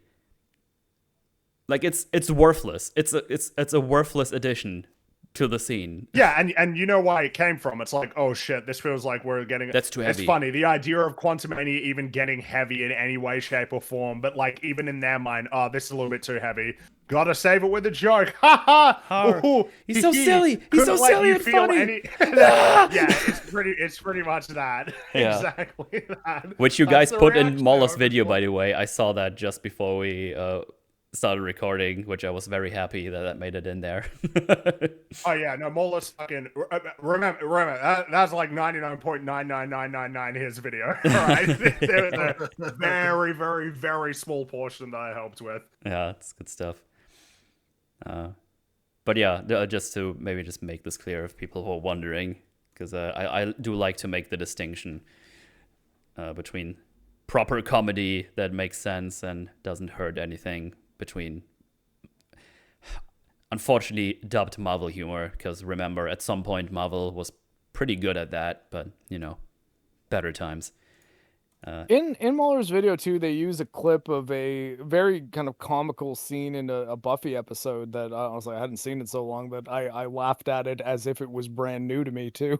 I Where saw this without context because I know what you mean. Because when it happened, yeah, I messaged was like, "Wow, I can't believe you made me watch a Buffy spoiler," because he's so protective about me not watching any Buffy well, at all. I guess spoilers for a fun line in what I believe. Actually, was it Buffy? It might have actually been Angel. But anyways, a episode of it might have been Angel season 5 actually. Anyways, Buffy or Angel, a Joss Whedon line that worked quite well is Angel and Spike are talking to this like demon guy, and then they ask him. They're trying to get him to do something, and they say something to the effect of like, "Well, just tell us what you want." He's like, "I want to eat babies. I want months of a bunch of babies to eat," and then Spike just goes. Okay, well, where do we get babies? A hospital? Hospital, And maybe. Yeah. like, was- like Angel, who I think at this point in the story, although again I'm not placing it properly, has a soul, whereas Spike does not. So Angel's just like, why are like, you we're not. saying so many Oh, things about this story? you're right. I guess just Mental health thing Cultivating. yet. okay, well, okay, whatever. Context being Angel is a better person than Spike at this point in the story, and just he's aghast by it. Like he's just like, wait, no, we're not gonna get him babies. But for Spike, it makes sense with this character because he's just like, I mean, okay, well, yeah, so I guess we got to get babies for this guy to eat, right? Like, Well, and I found it what I found impressive about this specific line, because it made me laugh, even though I had no context at all, because the delivery of it was just perfect. It was like, where do I find babies? And just turns over, it's like, hospital maybe? It's really fucking good. It was awesome. I think enjoyed though how that like absurd it was. with the context, I think that more so than that, it's like these are things that each of these characters would say that makes sense for them, and it's not them winking at the camera, you know. Yeah. Whereas I find a lot of poorly written Whedon-esque humor is just like, well, obviously we got to wink at the camera like super hard, and that's how you do this, and it's yeah, it's not the way to do it. But yes, I Yeah. apologize for the Buffy spoiler. Or Angel. And I don't even know which season this is in. Really, it's been a long time since I've watched either show, but I was something of a fan. Well, back to the weapons of lethality. He sees he's got some mail. One of us is from one of his children. It's just it's like, to Sergeant Morto. It's just a little police kit for children in there. It's like, oh, that's cute. But he also got some police evidence. One is I think a yearbook, is it, from a school, from Amanda, and also one of the tapes they did, and it just kind of looking at the things, and it's like, man, that's pretty sad. Yeah, I'm sure I got the censored version of that, but yeah, she looked like she was not having a good time. Yeah. There's only some blurry titty, so you might have you didn't miss a lot with this one. Oh, okay. Sorry, I'm being attacked by dogs. Oh my I god. thought he was gonna say he was getting attacked by titties. I was like, whoa, Mark. Nice. But yeah, we go to the next morning, and Riggs is just here and holds a cup of coffee in Morto's face. He's just kind of holding it. I've just done I've done the movement he does on screen right now. Like, people see me right now doing the thing, not saying anything. So that was a good pause for everyone to listen to. But yeah, it's like, hey, morning, here, have some coffee. It's like, oh, I've been thinking a lot about the Hanzaka case. And he's like, what is happening? It's like, how did you get in? Trish get me in. Anyway, what time is it? Daytime. It's just It's very clear that Riggs is much more accustomed to drinking very hard on a work night than Yeah. Murtaugh. But he asks, like, oh, what was the name of the hooker that saw her die? It's like, Dixie, what do you want? Let me sleep. And he just tells him, like, oh, the city is not a usual turf. It's like, just give me the coffee, I'll have a shower. It's like, all right. But yeah, they go to the firing range, the gun range, the range with the guns. And This is a very amusing scene. yeah, I gotta yeah. say. Because they keep talking about the case while everyone is shooting guns, and it's like, oh, someone wasn't bad with Amanda, and up until now we thought it was a man, but maybe we suppose it was Dixie. He's like, disgusting, but okay, let's say Dixie put a drain cleaner in her pills. Say someone paid her, thinks Amanda swallows a couple of downers, and she's dead. And then Dixie just jumps out. If it was her, like, I like how even though they're just talking with each other, Morto's like, yeah, but just theoretical, you know, just if you assume it was her. And it's like, yeah, she's got plenty of time. Spritz the place up, which I guess means like clean it up so she doesn't leave any evidence. Get out and finds the first police guy. Tells like, oh, I saw the whole thing. She just jumped down the thing. She's got a good reason for that, and maybe she's done it. It's like, well, you know what? That's a pretty thin one. It's like pretty fucking thin. It's like, yeah, very thin. But that's the only thing they have right now. Oh. Dude, the doggo there. Yeah. Still being attacked by a dog. They want to wait for a little, but they're back. Rocky, leave me alone, buddy. You're very cute, though. Yeah, Motto says thin's my middle name, and then Rick's like, oh, with your wife's cooking, that's not a surprise. Yeah, good memes. Yeah, it's fun stuff. And Motto's just, what's like, nothing. And it's like, with those remarks, you won't get invited for Christmas dinner. It's like, oh, my luck's changing for the better every day. It's like they're getting to like each other. It's like they're bonding. It's crazy. And then we do a little bit of memes with shooting. It's like, look, see. I really... Center of mass. And then Riggs shows his, like, center of mass, a couple, and then also a couple in the face. It's like, The way that the next sequence plays, I really enjoy, particularly just from the direction and the editing. You know, like when they're aiming for the one target, Morto gets it and is like, yeah, no, I got it, cool. And then Riggs putting it back up, and then just holding the button, and we're just waiting to see how long he's holding the button. just keeps going all the way back to the back. Yeah. I reminded again of how older movies like to give these moments time to breathe, you know? Yes. Yeah. And then the fact that he does a little smiley face. Yeah. He also, while they're waiting, Riggs is just going like, just humming something, just passing the time. Yeah, it's really fun. He just looks at him as well. It's like, yeah. Especially because after he told him, it's like, yeah, I'm like pretty much a crack shot with like any gun, and you know, he just proves it by making this little smiley. It's fun stuff. It's good memes. Yeah, it's the friend thing, right? It's like, oh, you think you're so good. 1 second, let me just make sure we got this straight. Yeah. It's good stuff. I love it.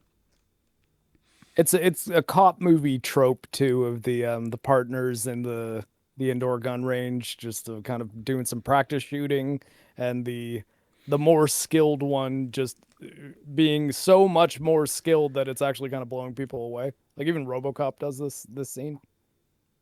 Right. Yeah, it's just like it's a really easy like show off scene, right? Like you don't like, yeah, you have to go practice shooting. It's like, yeah, I'm much better than you. I'm gonna do some silly stuff because I can. While you have the other guy who's like, yeah, he's perfectly competent. Other guy's like, I am so far beyond competent. Prodigy tier, like. Well, they arrive at Dixie's place, and there's some kids there. It's like, you're gonna bust Dixie. And they're like, shut up. Really something that happens pretty often. Yeah. Well, they approach the house, and it explodes. Bada bing, bada boom. And the kid's like, whoa, that was awesome. Having a great time. They start shouting, again, do it again.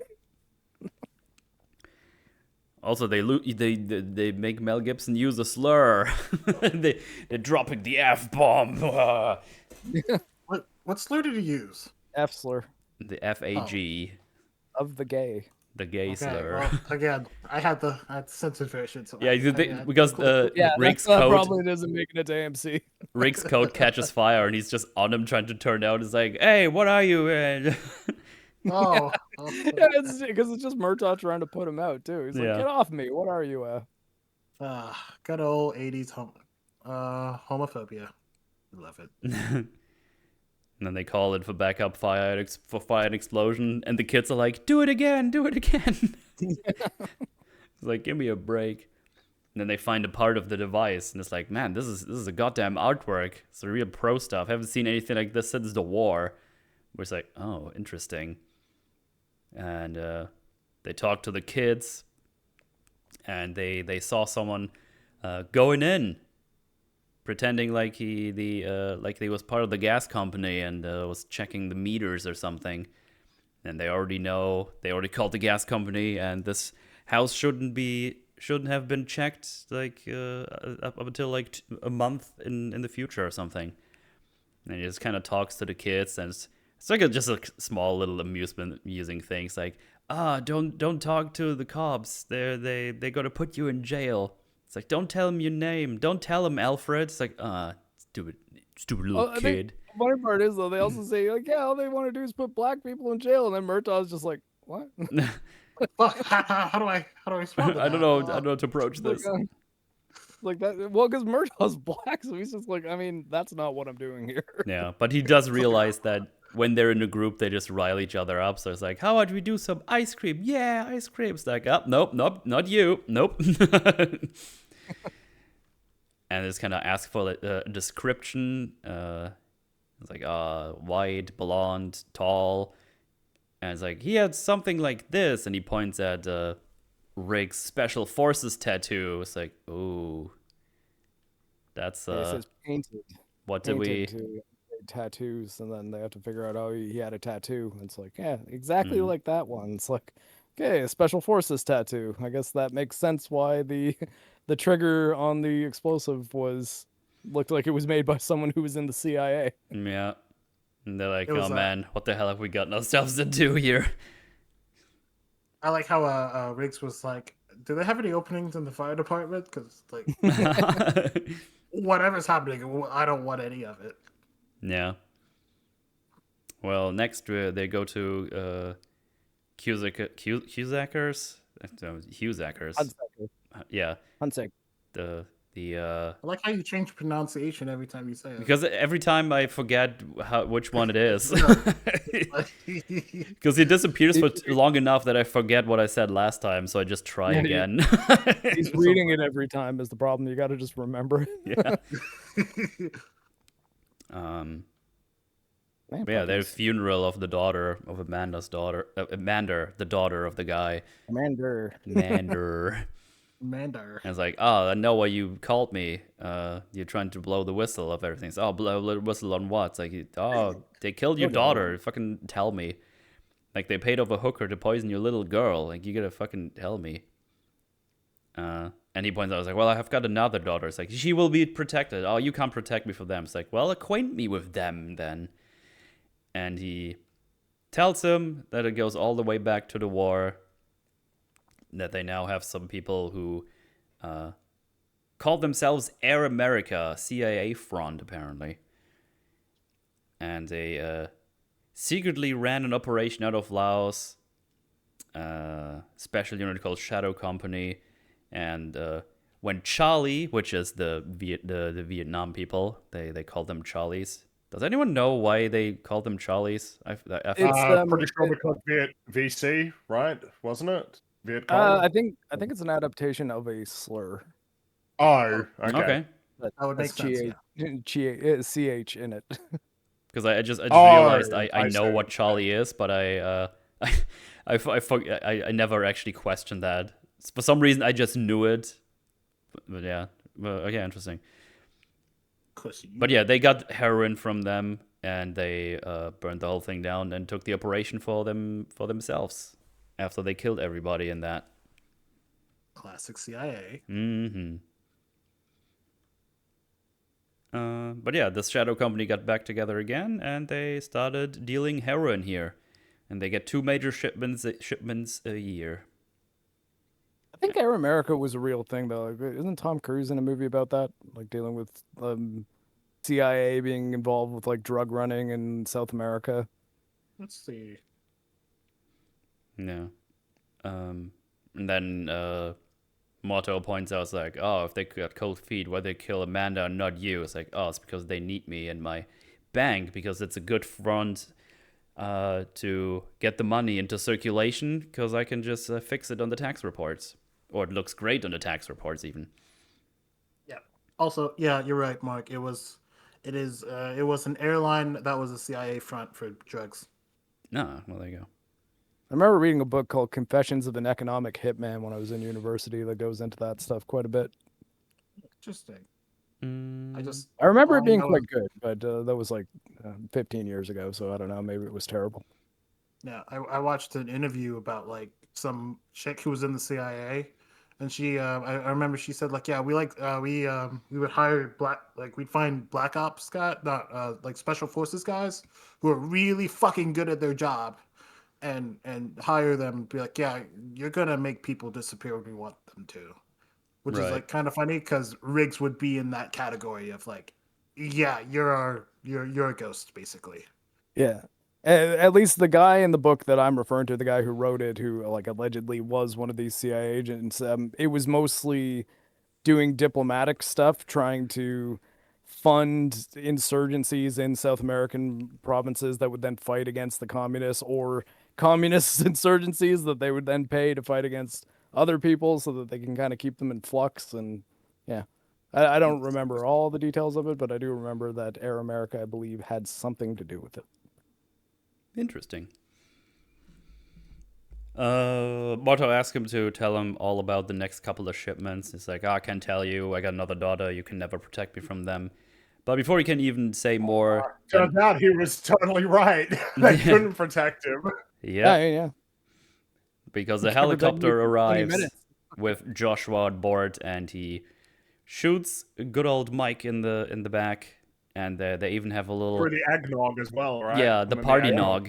Yeah. Another Christmas reference right there. Yeah. It's a Christmas movie, damn it. And Morto tells him, Heron, you got off easy, you son of a bitch. He's angry with him because he didn't do the right thing and just, yeah. Now, I guess the question I had with this was if you, at the beginning of the movie, was he just like emotionally reacting, asking Murtaugh to kill them all, and then realized what a bad idea it would be to like actually betray these people? I think so, yeah. Yeah. Because it seems like now that you've got the chance to be like, oh, no, like now things are coming out, so you could actually like put these guys away. Were you just hoping he would find them and kill them and solve that problem while also not implicating him or connecting him to it at all? Like, yeah, if I had any question about the plot, this was probably one of the bigger ones of it. No, I mean, I think you've just honed in on something that might just be a problem. It's like it's a little bit weak. Right. Yeah. It's like, if you want me to kill them, it's like, look, we got this guy Riggs right here, and I feel like he will, but you also need to tell us who they are now that we know that you know who they are. Yeah, for sure. Yeah, I feel like if it was a bit tighter, at some point he would like have regret earlier and call like Montage. Yeah, exactly. Like, no, don't do any of this stuff. Instead of like now when everything's... If the conclusion is he was just emotional and he said stuff that he later thought like, wait, hold on. But even then, it's kind of like from an almost an overarching story perspective. It's like, that's just kind of like, it's just sort of narratively it's a bit awkward, right, from a storytelling perspective to just have that be like, yeah, he was really heated, but then he realized, oh, actually, let's chill out a little bit. You know, it's like it just seems kind of like it's not very tight. Even if that was the intention, and I'm not sure what the intention was. I think it makes it especially awkward because it's like while the funeral is happening or the eulogy for the daughter, and he's like, "No, we can't. No, I'm not that emotional right now." It's like I feel like you would be a bit more riled up again at this point. Yeah, or they've contacted him since then. and like said, yeah, we're the ones who killed your daughter, and we'll kill your other daughter unless you shut up right now and never go to the cops ever again. But then I think they maybe could have saved a bit of it by, as I think Swoll I think it was Swoll that kind of alluded to, have him like call Murtaugh and be like, hey, look, I'm sorry I got all heated and like was telling you to kill those guys. Like I was upset. I lost my baby, but I really just want to move past it now. So just don't even worry about it. Like, do your job, whatever, do what you got to do. But like, I feel like she just killed herself or something like that. Like, do something to kind of be like, yeah, maybe stop looking into this without also implicating myself. Yeah, because like usually when like if you like suddenly like you have an emotional outburst and then you regret it, you don't wait for that person to come talk to you, right? You're like, whoa, I need to solve this as fast as possible because they're gonna fucking kill me or my other daughter, right? But instead, it's like when Montal comes to him, so it's like at this point you might as well just fucking spill the beans because whatever's happening is gonna happen. You know what I mean? Mm-hmm. So like, yeah, it's kind of like loose writing because, yeah, I don't know, it feels off. Yeah, as Ringy said, it's kind of clunky. It's awkward. Yeah, that's what I would say. It's clunky because I obviously understand like the intention to some extent, but it's just not. It's not quite there. Yeah. Well, the bad guys realize, there were cops. They might know everything now. So we gotta turn up the heat, which means they're gonna go around and stuff. Oh, of course, that's a bit weak as well. Yeah. The fact that it's like right at this moment is when they get him, but they don't manage to get Riggs or Murtaugh. You know, it's like, yeah, not great. Yeah, and then we go next to the next scene where Riggs is just asking some other prostitutes about Dixie. And but before anything happens, Joshua is here again. This time with a drive-by, and he just fucking. I think he's also a crack shot because in fucking full motion he just nails him through a window and just drives off immediately. How does he know he's here? Yes. They used Apple eye track or something. Oh, right. Because like, I mean, you know, I'd say essentially Riggs is the way that he's going about it is almost like notably sloppy, which I assume is like the intention. He's essentially made himself a target on purpose, like in a very, you know, the fact that he's just walking around on the streets, just sort of blatantly asking, "Oh, hey, do you know?" Like it. I you know, it's obviously baiting him, I would say, is the intention there. I mean, the fact that he's wearing the armor, right? Yeah. Right, okay. Like, he was expecting it to happen. It's just... Yeah, pretty much. Like, to the point that it's almost kind of notable. It's like, man, this is a really, like, vulnerable... I like, what I'm saying is that I think that's obviously the intention. The fact that they saw what just happened, that he would just go out into the street just like, oh, hey, just got some questions to ask you. He's doing it on purpose. Because it's part of their plan, right, to fake Riggs's death. Well, that's after he got shot, right? Or later, rather. Yeah, sorry, I'd mix up in my head. Yeah. Yeah, I think the idea was just to bait them. I don't think they expected him to fucking drive by. So it's like... To be like, fair, oh, though, that's a funny conversation to imagine. It's like, okay, listen, so we're gonna go out. I'm gonna dress in in bright orange. And I'm going to ask these hookers about Dixie and Amanda, and 95% they're going to come around the corner and have a shotgun and just drive by me through a window. And then Mojo's like, fuck yeah, that sounds amazing. We'd do that. Murtaugh was definitely not in on that plan. No. Oh, I mean, I don't think, like, yeah, because like he could have just shot him in the face and this whole movie's over. Yeah, they do actually address that. They said 2 inches higher. Yeah, and which is not great. It's it's slab shady. You would have been dead, so that's a bit not great. Yeah, especially having just established that Joshua was a crack shot. Like, I don't know. This plan seems kind of dog shit a little bit. No. I mean, I think that this is probably the couple scenes in the movie that very clearly come off as like, yeah, let's get this thing to the third act. Which weird, because they're trying to shift into the third act, but it's action time. It's not not quite gelling. Yeah. Mhm. It goes very It's fast probably from we had some pretty fucking good character stuff, and then as soon as the conversation with the guys with Mike starts, it's like, okay, now you don't want this to happen anymore. Then helicopter, bam, bam, bam, bam. Oh, there's police officers. Now we gotta turn up the heat. Next scene, Riggs gets shot with a shotgun. It's like, oh Jesus, go through the window. It's like, oh, we want to do action now, right? That's what we're doing. We're done with characters for And now. then immediately next, it's like, oh, now and Murtaugh's daughter's kidnapped. Right, yeah. But it's like, oh, now they think I'm out of the picture. He thinks he just annihilated me with the shotgun, so we can use that to bait them even more.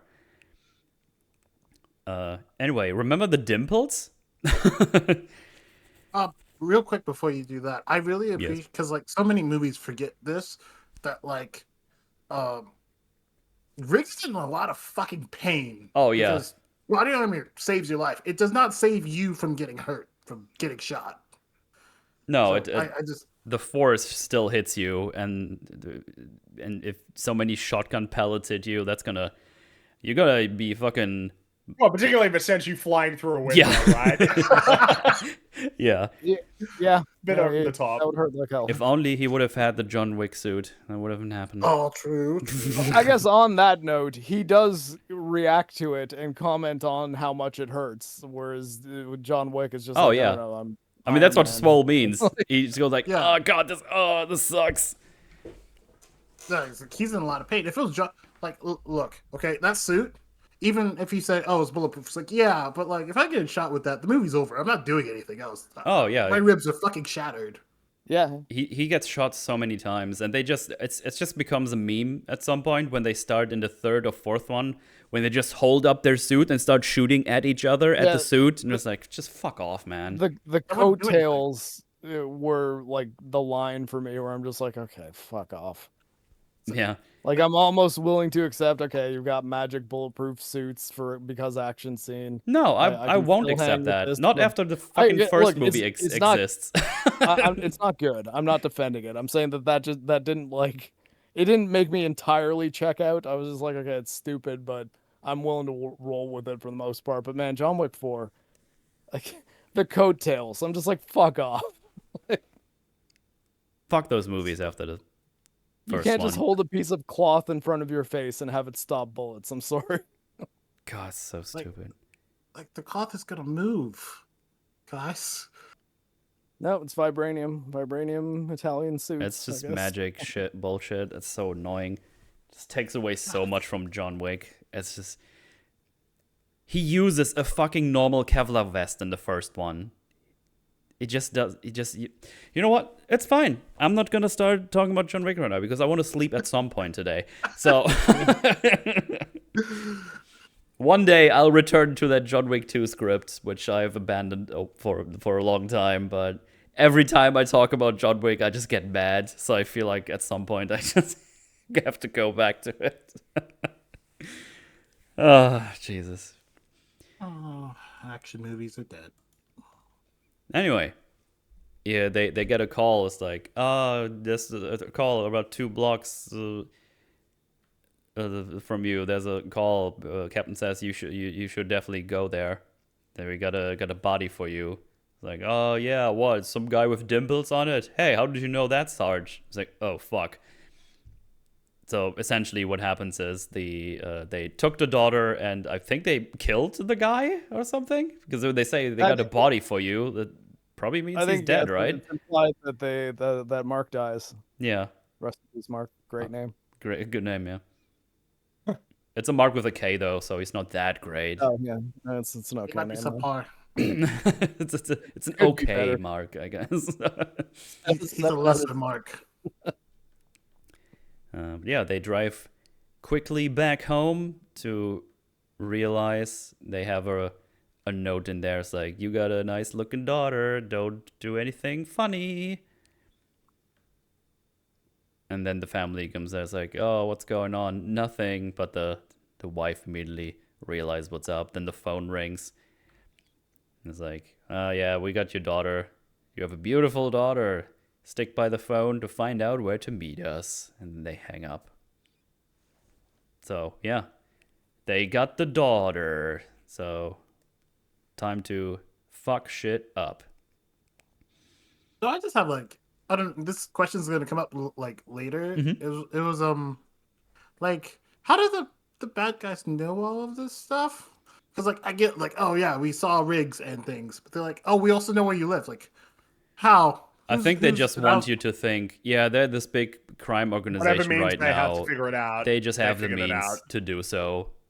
If you ask Yeah, how, it's like, Because I they know what just you mean. can. It's like, based on the fact that they just saw them, it's like, is that good enough as a connection? Like, maybe in a very loose way. Yeah. Of like, oh, well, who's on that particular case? If we can figure that out, then we know who they are, and then so on and so forth. But again, it's another case of like, ooh, essentially, it's like, yeah, this would probably be like the notably weakest part of the story is the transition from the second act to the third act.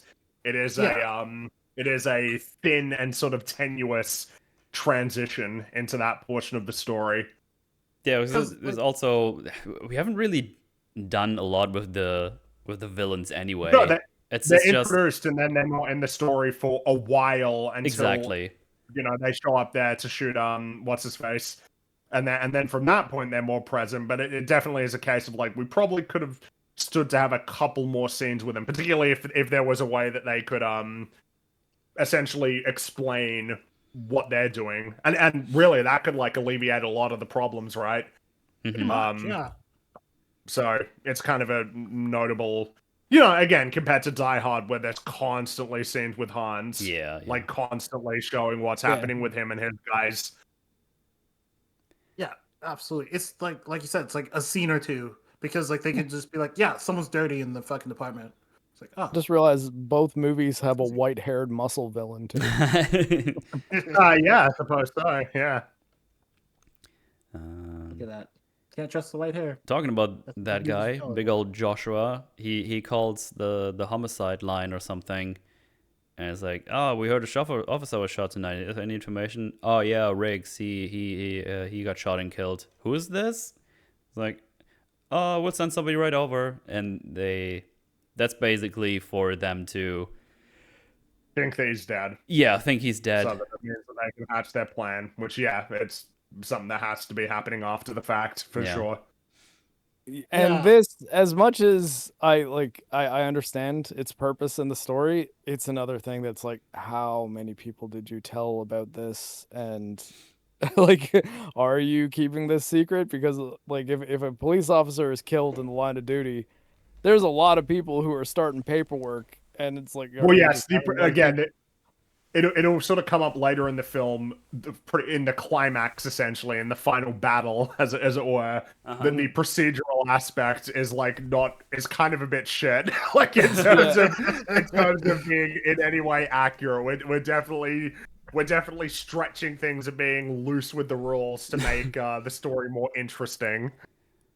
Yeah, I think that they have one line that I think explains the logical jump that you're definitely going to be referring to, but they've got one line that kind of covers it a little. There's nothing to that part.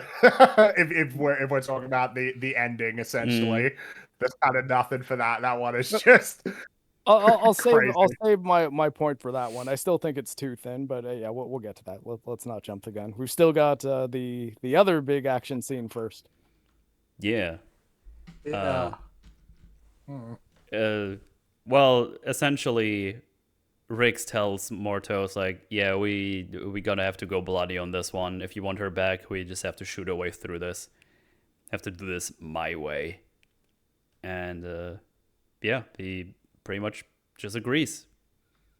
Yeah. Nothing too deep to that one. He's just like, yep, on a normal day, we should probably do it your way, but this one, we're gonna go save your daughter now.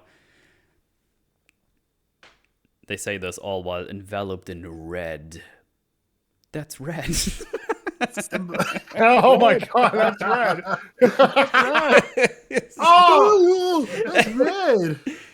It's probably one of my favorite clips, like, ever at this point. On the day we're recording this, we just did a co-op stream where we were playing Returnal, and man, It's Red came up quite a few times. Dude, every time I Right, see no. it, I laugh like out loud. It's so fucking funny. That's red. Like, oh god, Oh, I love it so much. It's so funny. I hate everyone. Anyway, they get the information where to meet. It's like in the middle of some desert. A classic. I guess you could call it a trope, like the deal in the middle of the desert or some empty field or something. Yeah, middle of Yeah, nowhere. very cinematic. Yeah, So, drops rigs. He's got a sniper rifle. He's taken position to give him cover fire. Well, or just fires in general. It's not really even cover fire. I guess I don't know. Does it count as cover fire when he's just killing guys? Like, just I trying think to so. take I them guess all out? technically. I guess so. Technically, yeah. Yeah. Because like I and Mark obviously correct me if I'm wrong. If people are getting shot, then like people are also putting their heads down because they also don't want to die. Ideally, that's like the big 100% first thing I would do if I heard like gunfire. If I don't have cover, I can immediately duck behind, down on the ground. Yeah. Because A, you can shoot better from the ground; it's more accurate, and B, you want to be the smallest possible target. The only exception to this is if, like, obviously, if you're getting shot at from like a rooftop that's right above you, then you're actually a bigger target if you go prone. Well, Morto is waiting for the guys. And actually, just like the shot here, where it just kind of looks like a mirage in the distance. I just enjoy this shot. I think it looks cool. Like, give me a headache. The mirage Everything's effect waving is so much. I was like, my eyes! I'm always Like, I can't focus on anything. But yeah, the bad guys arrive in a limousine, the helicopter, and one additional car that has the daughter in it. And the big crazy plan is with Mortar, he's got a live grenade in his pocket. It's like if Which you... he seems to think has a massive range with the way that he's talking about yeah, it. I was like, you're gonna die, you know, and it's like it's a grenade, like it'll like, you know, but not everybody here. Well, not it's gonna- definitely not it's everybody especially there, but weird because we see the grenade oh, no, wait, it doesn't explode. It's a smoker. it's Never a mind. smoke grenade. No, it's But, fine. But you're still right, so, though. Yeah, like safe distance for a grenade blast is like 200 meters. Like, granted, that's safe. Like, you can reasonably expect that you're probably not going to get hit by deadly shrapnel. I find, if anything, a lot of movies kind of undersell how deadly a grenade actually is. No, I get you. I get the point that you're making in terms of like the actual safety, but it's more so the idea that it would kill literally every single person. Yeah, there. He's talking about it like it would blow up everybody and everybody wouldn't make it. Whereas I know what you're getting at, which is like you would need to be quite far away from it to be assured that you as an individual would be safe from, you know, any shrapnel or anything like that. Yeah. Well, the plan doesn't really work out as well because apparently Morto is a little bit too far to the right or something, and Riggs can't shoot because he's in the way. It's very funny because I'm not really sure how that makes any sense at all. Yeah. About like I'm gonna get out of the way. Also, Joshua's plan is I'm gonna shoot Morto's arm to, I don't know what, diffuse the situation, but then he just throws the grenade right after. So if it would have been a real grenade, he would have been in trouble. So I don't really know what his plan was, but this gives... He's a bit crazy. He is a bit crazy, yeah. But this gives Riggs the opportunity to start shooting everybody. Shrapnel might go through the car doors, but I think in the wheel well you'd be okay. But and also this is worth noting. Obviously not a great plan. No. I suppose it could be safe to say that they don't have many great options before them, but this is very much a case of like you got to count really lucky that essentially nobody on your team gets shot. Yeah. Also, I have to point out... there's degrees to which the plan works of like, oh, shoot the guy in the car so that his daughter can get in the car and then drive away. But it's like, you know, again, not a great plan. No, but, no. But given the circumstances, you know. Also, I love how Morto's like, if she's gonna kill her, I'm gonna be the one who kills her on my terms, not yours. I could just imagine. I just can't imagine the daughter in the background with a baller stressed face. Like, the fuck is just saying that? Dad, Dad, excuse our me. only plan? Can we maybe do anything else? I'd like to I go have back in die the. with you, Dad. I'd like to go back in the car, please. But yeah, big old shooting happens. Obviously, Morto is wounded.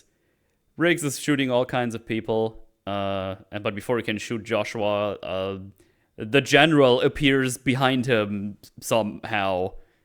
How the fuck did that happen? Found him. Well, so the other thing I was going to say is a bit weak about the plan from the get-go. Is in a place like that where it is broad daylight and you have no cover and the enemy has a helicopter, I don't think you did enough to conceal Riggs.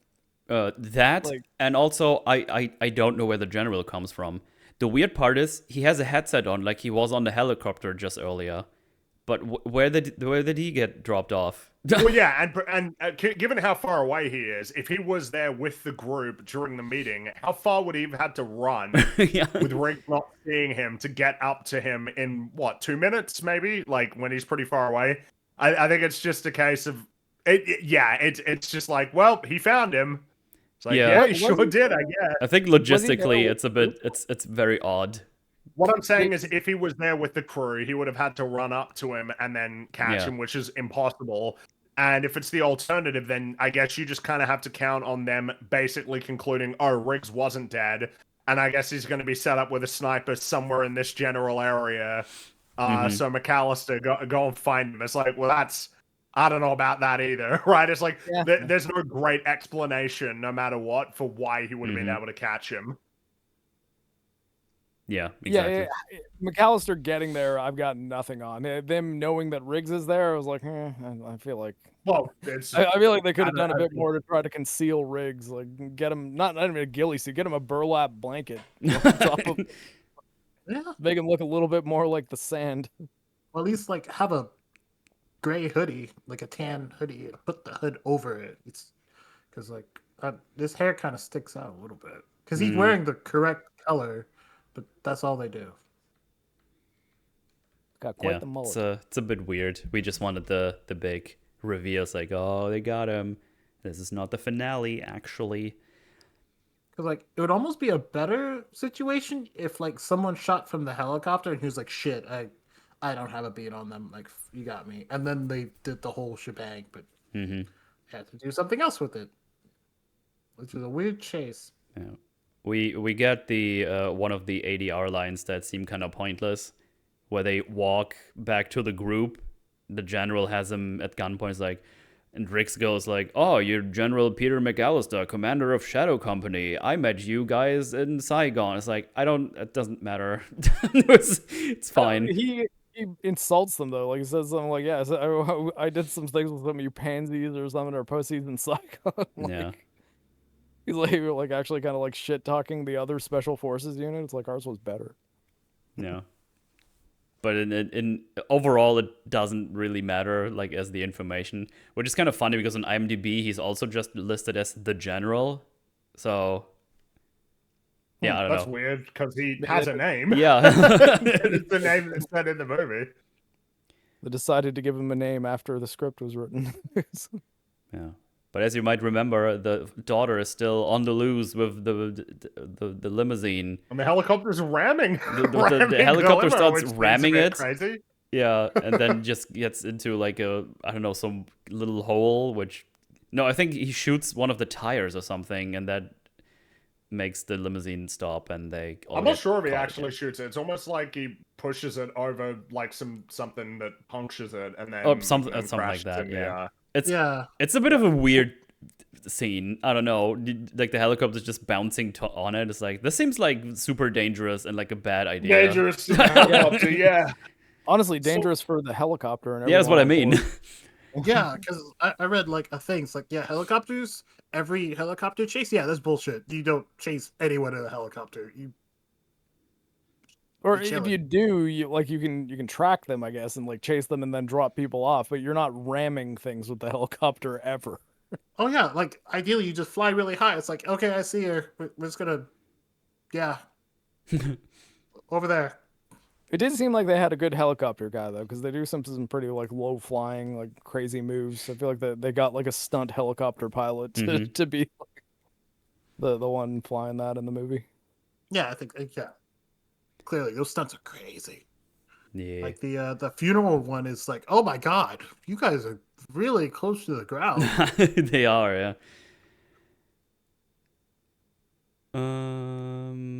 Have more helicopter stuff. We got a Well, great helicopter guy. It's like time for Hollywood. you guys ready for some torture? It's pretty cool. Yeah. Yay! Again, yes, Talk this about is the the scene button. that gets parodied in Yeah, South yeah. Park. Yeah, like I said, like Metal Gear too. It's the idea of like the electricity torture and like the exposition happening between the villain and the hero. Yeah, we got a very I suppose big... what's interesting though about this one is that this is a case where both of the protagonists don't actually know anything, or rather they don't know what they're being interrogated for compared to the usual of they do know, but when are they going to break? It's kind of an unusual in that sense.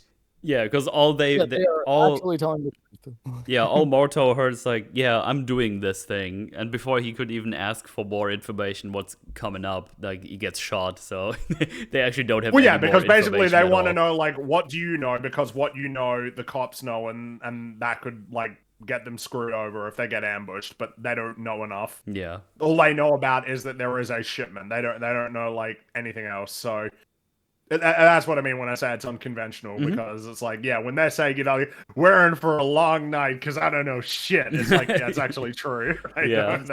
I actually don't know anything. I suppose they could say things like, "Yeah, we knew that you were connected to Air America. We know that it's the like shadow company unit that's behind this. That you've been running heroin." But yeah, other than that, there's no tangible piece of intelligence that they know that could help the villains at all. Well, Riggs is getting, tortured with some Electrocuted. electricity. He has I got think a water. detail I like is that when Josh was like pushing him in to get electrocuted by Endo, I think. the guy. Well, I recognize him mainly from Die Hard because he's in that too. He plays like henchman in a lot of things. Oh, really? Okay. I haven't seen Die Hard in a while, so he time for a pushes rewatch. him in, and then he like recoils because he gets shocked. Yeah, it's because like, he's still ah. holding Riggs as he's pushing him into him. It's very amusing to me. Yeah. Yeah, he's also kind of the main non-superpowered henchman from Big Trouble in Little China. No, okay. He plays henchman in a lot of 80s movies. Yeah. Riggs gets electrocuted. Mordo just gets Murtaugh gets just punched. salt, which I find funny that there's a guy with salt. Yeah. That's his job. He carries the salt for the interrogation. I've trained for 3 years for this day. There's the salt. Nailed it. I hope I don't get shot. Hey, we have French fries. We need some salt. I do that too. Henchman Endo is like, yeah, no, he doesn't know shit. He would have talked. No one's that tough. So they start to get out the big guns. They get the daughter, and they start being creepy again. You figure they lead with using her as a tool for the interrogation. No, they want to have some fun first. They want to do some punching and electrocute. They really want to put the salt in there. Yeah, rub the salt in the wound. We bought all the salt. We're gonna use it. Okay, Yeah. Well, Joshua leaves Riggs and Endo alone, which is Endo's demise. He gets his neck snapped. Yeah. Tell that to Endo's snapped neck. Oh my god. That's a I kind of appreciate that they tried to have it be, the way that it plays out, but it's a little. He kind of lets himself get grabbed. Yeah. He doesn't. It's a little bit awkward. There's like a moment where he definitely could have escaped because they're obviously trying to get it so that Mel Gibson can get the his legs around his head. But it's a little bit like you could have gotten out of that, Mister. Yeah, they might have should have probably cut it a little bit differently, because you can see how he kind of gets in position She Well, was like, yeah, "Oh, I need like to I be said, I here." appreciate the effort to actually show it, but Yeah. it's not quite right, but still, you know. Well, it's action time because Riggs comes to save the day. He just cuts one of the guys on his shoulders, throws it at the next guy, knocks him over, disarms the other one, shoots the other. He's just annihilating all of them, and Yeah, and the music I think ramping up. yeah, it's sort of a big point too that immediately preceding Riggs's entrance, there's a line something to the effect of "There are no more heroes here." there's no more Like, heroes here. just the most hero ass shit that happens immediately afterwards. Also, the bad guys are kind of rapey as fuck. Like, they're like, "Oh, your daughter is so pretty." It's like, calm down. Pretty No, good. need Well, answers. I mean, villains do be like that sometimes. And I like, know, but it's just also, like, if you're gonna try to make Murtaugh uncomfortable, that's a pretty easy way to go about it. yeah, I was just like, I was wondering, it's like, if Riggs didn't break in here, were you guys gonna do that in front of Montel? Like, that's guys. Well, I know so- we're evil, but that's calm some down. nasty bastards. I mean, we just have a bunch of action stuff happening now. We're in that part of the movie, so they get all dispatched. Yeah, they and free. it's just a case of, you know, like it's very entertaining because it's all real practical effects, you know, Yes. at night with rain wet Yeah, streets with the lights, you know, cast off of the ground. It's all very fun. yeah. They're like in the club. They shoot some guys there. Everyone scatters around. Joshua is Yeah, but unlike in John Wick, they actually react to the Dude. fact that this is happening. when they're this big fucking party in 2 and no one like, he shoots people Nobody on the cares. stage and everyone They're is like, cheering. woohoo, what a great show. It's like Yeah. there's like blood everywhere. Oh, it's just that's when the world breaks. It's like, oh, everybody's in on it. It's like, wow, that's like kind of crazy how this Yeah. world can even function and look like the real world when everybody seems to be in on Yeah. this fucking insanity. Well, even if they're in on it, it's like, I don't want to get fucking shot. Exactly. Well, John also walks through the crowd and shoots people in the crowd, and people behind them luckily don't get just annihilated by other bullets, which probably should happen, but you know. God, I hate those movies. Yeah, fuck him. Boobity boobity boobity boo. Joshua gets a car, I think. No, wait, who's he? I think both get a car. The general. Joshua gets a car, and the McAllister's going like to the garage to get in his. But Right. yeah, Riggs is after Joshua, and Murtaugh is after McAllister. Yeah, but Joshua gets away, and then they start chasing the general mainly. Morto is too old for this shit, so he can't keep up with the very agile Riggs. And instead of Riggs getting another car, he decides to just sprint very fast. And Morto tells him, take this lane, you're gonna cut him off. And that works, apparently. He shoots the general's car. It starts being on fire. He knocks into stuff. It's just big action stuff.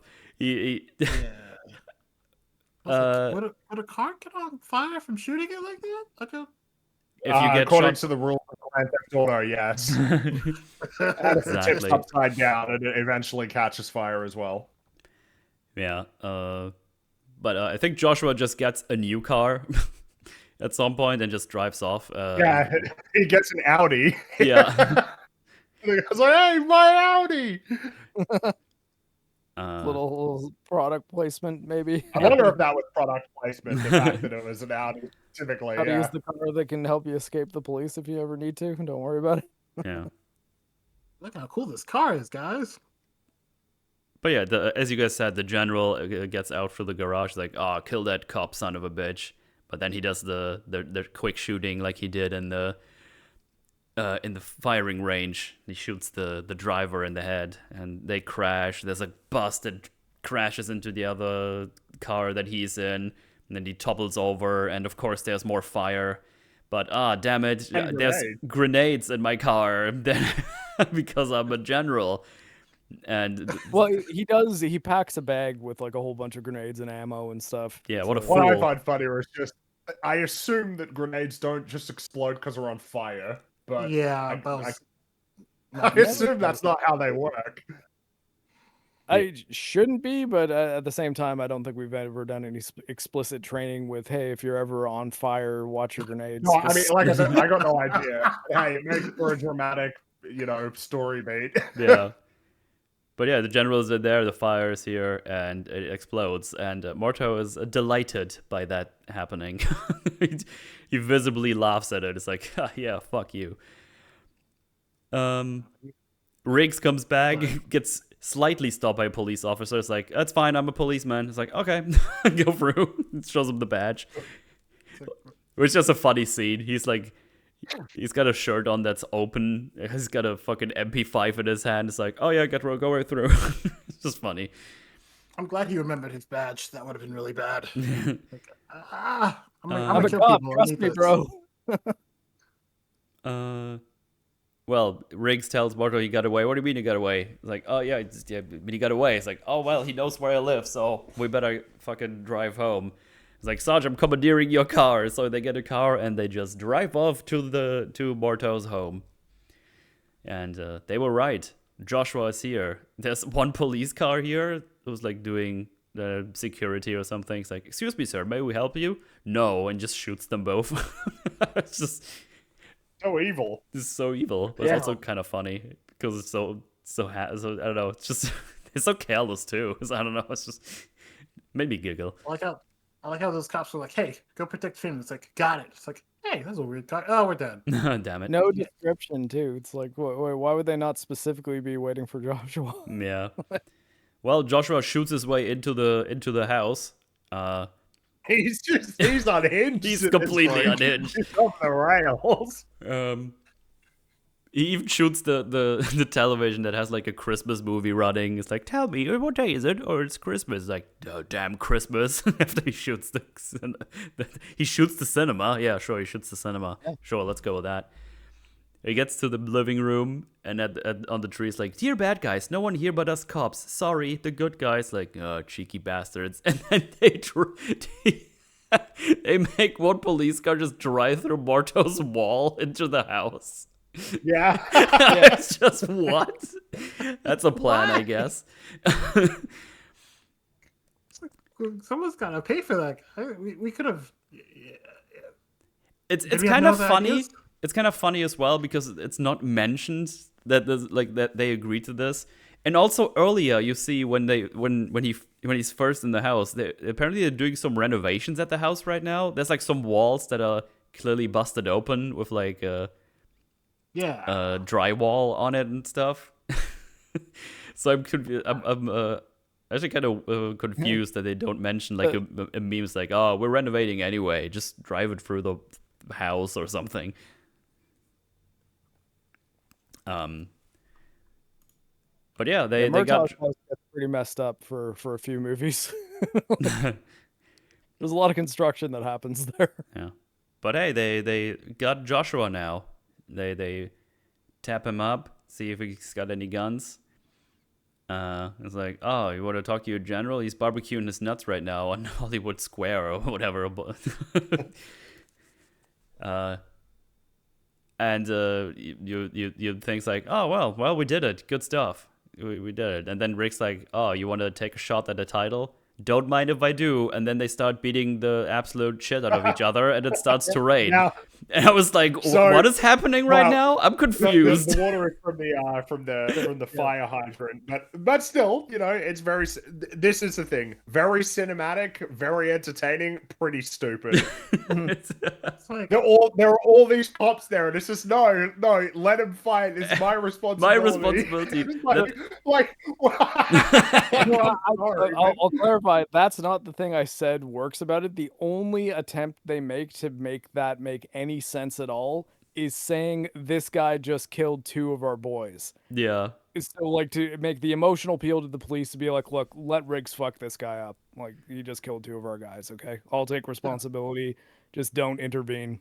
Yeah. which doesn't make sense, but like again, at least it's something that they tried. Obviously that they know that they need to try and justify it because it's, but that's kind is of the what it thing. is. It's like it's because we know what's happening here. This is like, Yeah, it's this lost is fight. absurd. Like, It's great as an action scene. It's very entertaining, very cathartic, but Yeah. it's insane. It's So A pretty little funny. confused by the rivalry. It's like, oh, we had a fight. It's like, huh? Well, those special no, forces, I understand when they want to fight each other. They hate each other's guts, and clearly there's something going on about proving which one of them is, the better, the alpha better male. person, the better fighter. Yeah. Yeah. And I do love the sounds that Riggs makes though during this fight. He makes many funny sounds. Yeah.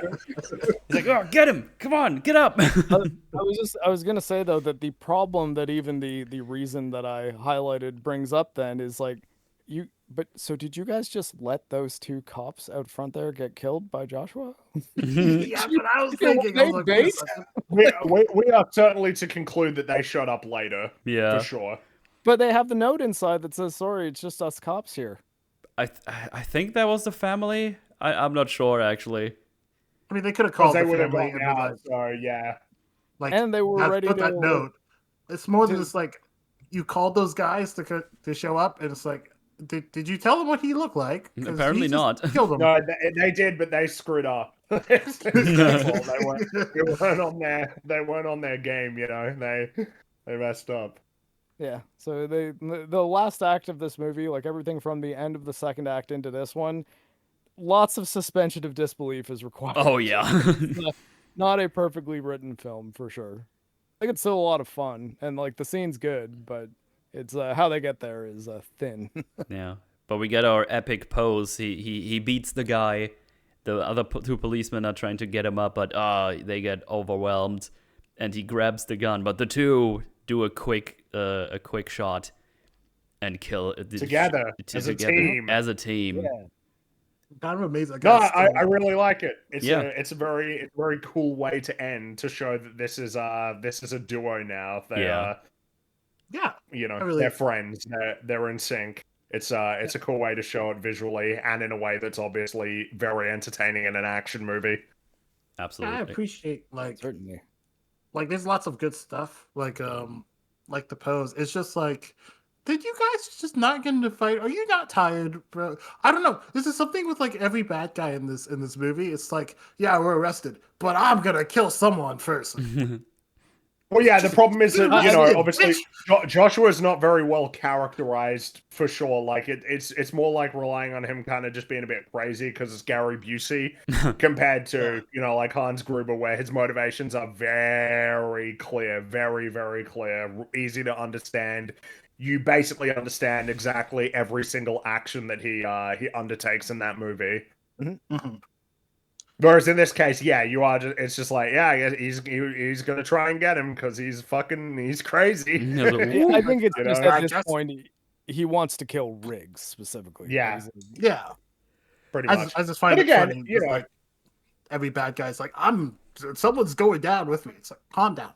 I think I guess that's the only reason I highlighted it, because it's a little bit more specific than someone. It's the guy who just defeated me and then didn't even kill me. It's like, I'm gonna make you regret not killing me, kind of thing. Mm-hmm. I guess why I said this, because at the gated house, same thing happened. It's like you're shot in the leg. There's two cops. I guess we're gonna pull out a gun. Okay. Mm-hmm. All right. But yeah, we're done with action. We got a couple of loose ends here to tie up before we roll the credits. First, we got Riggs going to his wife's grave, wishing her a Merry Christmas and that he loves her. Very sad, very somber. And he goes over to Morto's house. It's like, oh, how are you doing? Because it's the daughter here. So, oh, I'm all right. I'm going to do it. It's like, oh yeah, I'm also good. Just normal stuff. It's like, oh, here, give this to your dad. It's a present for him. And tell him that I won't need this anymore. And it's like, that's a bullet. It's like, oh yeah, he'll understand. So He'll get it. You got it. He presents him the bullet he kept in his pocket to, well, kill himself. but he feels like he doesn't need that anymore. So I like this. I think this is good. This is good stuff. Yeah, I really like that. Agree. I also like that they keep giving each other fuck me eyes. Yeah, like I said, I think that does not stop for almost 3 full films. The daughter's like, "Oh, you want to come?" It's like, "Ah, nah, I gotta go." So tell everybody Merry Christmas, nice Christmas and stuff. And he's about to leave, but then Martha comes out. If you think after all we've been through, you're not gonna have dinner with me and suffer through my wife's bad cooking, you're wrong. The world's worst turkey. You're crazy. And then, but he's like, I'll tell you a little secret. It's like, what? I'm not crazy. That's nice. And it's like, oh, I know. It's like, good. Let's eat. Yeah, and I think that that I think is also kind of important as like an element of his character. It was not he was crazy. He knew what he was doing and all of his actions were pretty considered the entire time. It's just he was in that much pain. Right. He's like he consciously was wanting to die, like knowing full well the consequences of it. But yeah, no, but then like him saying I'm not crazy, be like, yeah, now I don't want to anymore, and you can trust me that I'm telling you the truth because I've given you my bullet. Yeah. Yeah, and I feel that Montal like figured out he wasn't crazy a while ago. It's like, no, there's something up with him, but he's not like crazy. And I guess considering Act 3 with all of its silliness, he very much knows that he really is as good as he says he is. Yeah. And then he says, "Oh, I think your daughter likes me." And it's like, "If you touch her, I'll kill you." It's like, "Oh, you'll try." And it's like, "Oh, do you mind if I bring a friend?" And he gets the doggo in. It's like, "Oh, I don't think the cat is gonna like that." And you have like And it turns out the Yeah. cat definitely doesn't. Yeah, you're like, "Wow." And we got a bit of symbolisms here because he adjusts the light bulb that lights up. You know, the whole see, now the family is complete or something. Does that make sense? End it with like, Yeah. I'm too old for this. No, shit, yeah, for this shit. Totally makes sense. Yeah. Yeah. I mean, it's that's it. The arc is complete. Yeah. The friendship is there, and And the Christmas theme is on point. And Mordo says, Yeah. "I'm too old for this shit." One more time. Of course, yes. Good line to conclude the movie with. Yeah. Good And- memes. Yeah, that's the movie. We've done it. Yeah. Yeah, it's solid. It's really It's solid. solid. Yeah, absolutely. I really like it. I just Lots, buddy yeah. cop movies they just get me. lots No, of it's a great formula. It's a really good formula, and it's kind of disappointing that they don't make these as often because, sure, they're not all as good as each other, but like, it's just baked into the very premise is conflict. You know, 2 disparate characters, very distinctive characters that you're never going to confuse with one another.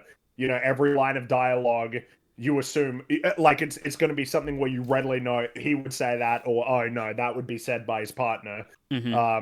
Conflict, comedy, drama, you know, typically it's like it's a really good template, and it's a template that feels like it's very much kind of dead now. Yeah. Particularly over the last 10 or 15 years. Especially because they just can't pull off the balancing. I mean, we talked about it extensively. The whole balance of comedy and drama. They do a very good job in this one. That's the main thing. It's deceptively straightforward and simple. Mm-hmm. I think there's also this feeling that a lot of writers seem to have if they are doing any kind of buddy dynamic where they seem to just feel like one of them needs to be the incompetent one, whereas a lot of older movies with this one in particular, they're both good at their job. They just have very different ways of doing it. And Yeah. like the idea of like, can these people learn to both be good at their job together and be better than either of them could be on their own, because they make up for each other's shortcomings and they reinforce each other's strengths. And there's just so many times that you'll see a team in movies these days where one of them is just an idiot that is constantly having to be saved, and That can work too, because actually I mentioned Big Trouble in Little China earlier, and with Jack Burton, that is almost kind of the deal. Like Kurt Russell's character is kind of a buffoon with a couple skills and like some courage, whereas like Wang is the one who's like the martial arts expert that's kind of the hero of the movie. But it is just it's much more reliable to have it be like, yeah, what if these two guys are both really good at what they do? They just have very different personalities, and we deal not so much with this person needs to make up for their shortcomings. It's more, yeah, what if these two work together and we see how they can reinforce their strengths? And I like that. I think that's a fair point about the nature of these dynamics, because it almost seems like if one of them is a complete clown idiot, then you don't need to work as hard to have the conflict be justified from either perspective. Because it's kind of a relevant part of it is you want the audience to essentially like both of them more or less equally. Yeah. Obviously, people are going to have their preferences for who they like. In this case, you know, people will have their preference on whether they like Riggs or Murtaugh more as in the dynamic. But having both of them be very likable and understandable, and that you essentially get where the conflict comes from, while also being attached to, you know, their similarities and the ways that they complement each other. In a sense, you have to work a little bit harder to make that happen compared to if you just make one of them like a complete absolute idiot. And you know, it's I'd say that there's a similarity between the buddy cop formula and essentially the typical dynamic of a comedy, right? The straight man and kind of the wacky character. Like that's what Wallace and Gromit is, right? Gromit is the straight man and Wallace is kind of the wacky one. But even in that case, right, like Wallace's wackiness doesn't come at the expense of him being like a fool, right? He's an inventor, right? He's a clever guy. It's just that Gromit is much more essentially aware of what's going on in any given situation. You know, the point being, work harder to make sure that both of your guys are like interesting in their own unique ways, and they both bring something to the table from a narrative standpoint, not just strictly from a comedy perspective. And even if you kind of look at the archetype of the buddy cop being like Holmes and Watson, neither of them are incompetent. Like no. they do both have flaws, but both of them are good. They're stronger together, right? Like that's kind of the point of the buddy cop, is that they both make each other's lives better. They enrich each other's they enrich each other's lives. Yeah, I think with the buffoon situation, right? When you brought up like Wallace and Gromit, it's like, which one's which? Wallace isn't an idiot. He's just not good at like he's aloof. Yeah, he's aloof. He's smart, but not like Gromit is. He's not street smart like Gromit is. You know, Gromit knows what's up. It's almost like a Rush Hour a little bit. Like, I can't remember his fucking name. Right, Chris Tucker's character. He knows LA, right? He knows LA. He's good at LA, but like he isn't trained. He's not trained to handle. I think it's not the tryouts in the first one. Fuck, I forgot a lot about the first one. But basically, like they're both competent, but like the situation is like, yeah, you know LA, but you don't know these criminals. Well, Lee, I know these criminals, but I don't know LA. So yeah, then, exactly. And then it's like, all right, well, we have to work together. Now we like working together.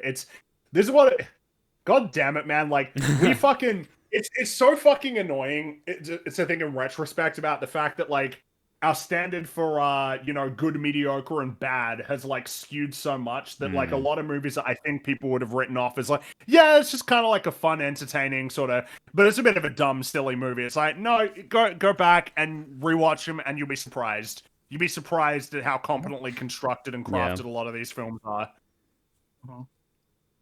Well, I mean, because there was once this idea that if you're being paid like hundreds of thousands of dollars, if not $1 million or so, to write a Hollywood script, you put effort into it. Like you think about it, think about what you're doing, and you try to actually make it good because you want to work again. You don't just assume that, well, I wrote an episode of Rick and Morty that did really well, so I'm going to be flying, living the high life forever because they're just going to keep giving me work no matter how much I suck. Yeah. In conclusion, movies are bad, and we should never made any of them. But this one, despite having some issues with its writing, it still kind of comes out to be a pretty damn good movie. Yeah. Yeah. like I said, it's probably not even fair to constantly do the Die Hard comparison, but they are kind of tethered a bit in my head. I mean, Die Hard is a bit of a gold standard for action basically a movies. masterpiece. Yeah. Yeah, it's just like that a year Die apart, Hard too. is so fucking tight, man. That's such a tight Yeah. script. And just relentless fast pace. Great character beats in it as well. Whereas this one, it's like, yeah, this I would consider like a step down in terms of just being firmly solid, but firmly solid and hyper influential, which is, you know, still quite an accomplishment. It's just Donner, man. He knows how to make some good movies. Yeah, and we're covering another one of his before the end of this pre-record arc. Very different type of film, though. But yeah, I think though that it's interesting to look at both. What year was Die Hard again? Does anyone know offhand? 88. 1 year after. 1 year later. So, when you think about it, though, that like movie theaters, I know at the time used to be a thing that most people would see the movie in the movie theater, if ever again on video, but primarily in the theater. The idea of there being like a time where it's Christmas break and like people have got some vacation time and they can go to the movies, having like a big action movie at Christmas was probably a pretty good idea. And I think that it only made sense to be like, yeah, let's have one which is set at Christmas. And they got pretty good ones at least 2 years in a row in the late 80s. Yeah, really good. And yet again, another case where you've got movies that essentially disguise their deeper meaning as much more palatable, approachable, seemingly straightforward action movies, right? A story about a man who essentially is pulled from the pits of despair and finds like a new family and a new reason to keep on living. And then in the case of Die Hard, a man who essentially comes to appreciate his wife and all that, you know, she means to him, and to not take her for granted, not push her away, and reclaim that relationship as, you know, sort of a Christmas miracle. This is what I like to see, man. This is why I get annoyed when people are like, oh, well, you know, you're just talking about like action movies or like the summer blockbuster. Like, these used to be good. They used to be good movies. Yeah, some of them used to be movies. the best movies ever made. Like, what happened? Why have we just gotten to this position where we've accepted if it's got punching or explosions or car chases or guns, it has to be stupid. Like, Yeah. it can't be good. You can't enter into it with any expectations that it be good. They used to be good, damn it. Yeah. Well, I think as much as I don't want to say that like superhero movies ruined the movie industry, I think that the problem was the success of superhero movies seemed to have taught a lot of producers the wrong lessons, or they pulled the wrong lessons from them. Where it's just like, okay, so for a movie to be really big and successful, if it's an action movie, we need to have some people with superpowers. We need to have tons of CGI. We need to have a CGI trash mob army that they fight, and a villain. And also, there's got to be quips, constant quips. We can't let anything serious happen, even though we're going to do things like Thunderbolts did, where it's like, this is a dark movie about depression when it's really not. and yeah, and they sometimes don't remember to be like, hey, how about instead of $300 million and a bunch of CGI, why don't we take $5 million, $10 million, maybe 60. Get some stuntmen, choreograph some things, write some characters who are characters, not just caricatures, and tell a story. That's simple. You know what? When you're talking about limited budget, this is kind of a good example. Obviously, $1987, but $15 million budget. Yeah. So not super expensive. Made $120 million, of course. It's like, yeah, so great return on investment, but relatively cheap, all things considered. Yeah. And because I'm But pretty most sure of the Die money Hard was a probably single in the budget. helicopter stunts, honestly. Might have been. Because, yeah, Die Hard had a budget of $25 to $35 million, so it was actually cheaper to make. Which, again, even then, $25 to $35 million to make $140 million is like, yeah, these are some good numbers. Oh, yeah. Meanwhile, Predator Badlands, massive success, $160 million or something against like a $90 or $100 million budget. Oh, man, yeah, what a tremendous success that Wow. was. Dude, nobody knows how, like, movies work. Nobody knows how they make money. It's actually incredible. Nobody understands. They all think, like, well, box office number higher than budget number, that means it made money. Marketing. It just drives me crazy. Also, I mean, most people investing in a movie don't want to make a 2-to-1 return, or especially a 1-to-1 return. They want like a 6-to-1 return. Oh, well, we broke even, so that's good enough. Like, yeah, Like, no, that's even no. remotely good enough. That's why they're in the movie making business, to maintain the same level of money in their pockets, like Yeah. year after year. Doing it Never for the make love of the any more. game. As long as I break even, if you're still putting food on the table, it's fine. Mhm. Oh yeah. Anyway, Great if you time. haven't seen Lethal Weapon, because I assume that everybody has, Yeah. go watch it. Yeah, go watch it. It's good It's stuff. very good stuff. Yeah. Maybe throughout the year we'll try to cover the sequels on Forges when we need a day. Yeah. 2, I think we definitely could do though. I remember liking Lethal Weapon 2 quite a lot. Nice. I'll be down to watch those too. I like this movie way more than I thought I would. I'm gonna be honest. Nice. Yeah, I good have a stuff. bit of a I have a weird relationship with a lot of the 80s movies currently. All Well, right. Well, I Well, guess that's that. There you go. We did the thing. I mean, this is pre-recorded, so I don't think anyone has any plans. They know. I'm just working. For I mean, that's easy. For the Fringy one is easy. It's always the same one. I mean, you're just gonna, if you hear this one, you're gonna get 2 more pre-recorded arcs. There you go. I'm currently at Molo's place. We're probably gonna be drunk. or and you've play- already listened to 1 or 2 of them. We don't know the order. I'll probably just release them in the order we record them. Doesn't really. All right, so you got 2 more to go. Right Yeah. on. So I might be drunk right now at Mahler's, and we're playing Simpsons and Run for the 5th time or something, because that shit rules. Yeah, that's Are basically you it. bowling this time? We ball every time. That clip is so fucking funny, dude. Yeah, it is. It's great. It's amazing. The Especially timing is because I perfect. hit the ramp normally, and the game is like, no. Nah, not this time. Oh god.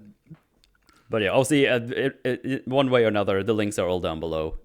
Go follow these fine gentlemen, and yeah, we'll see you all soon. Goodbye. See you later. Bye Christmas. bye. Jojo, say something. Yeah, do it. Oh, she did. I don't think it picked up. There you go. Yeah, that works. That was- Okay, bye.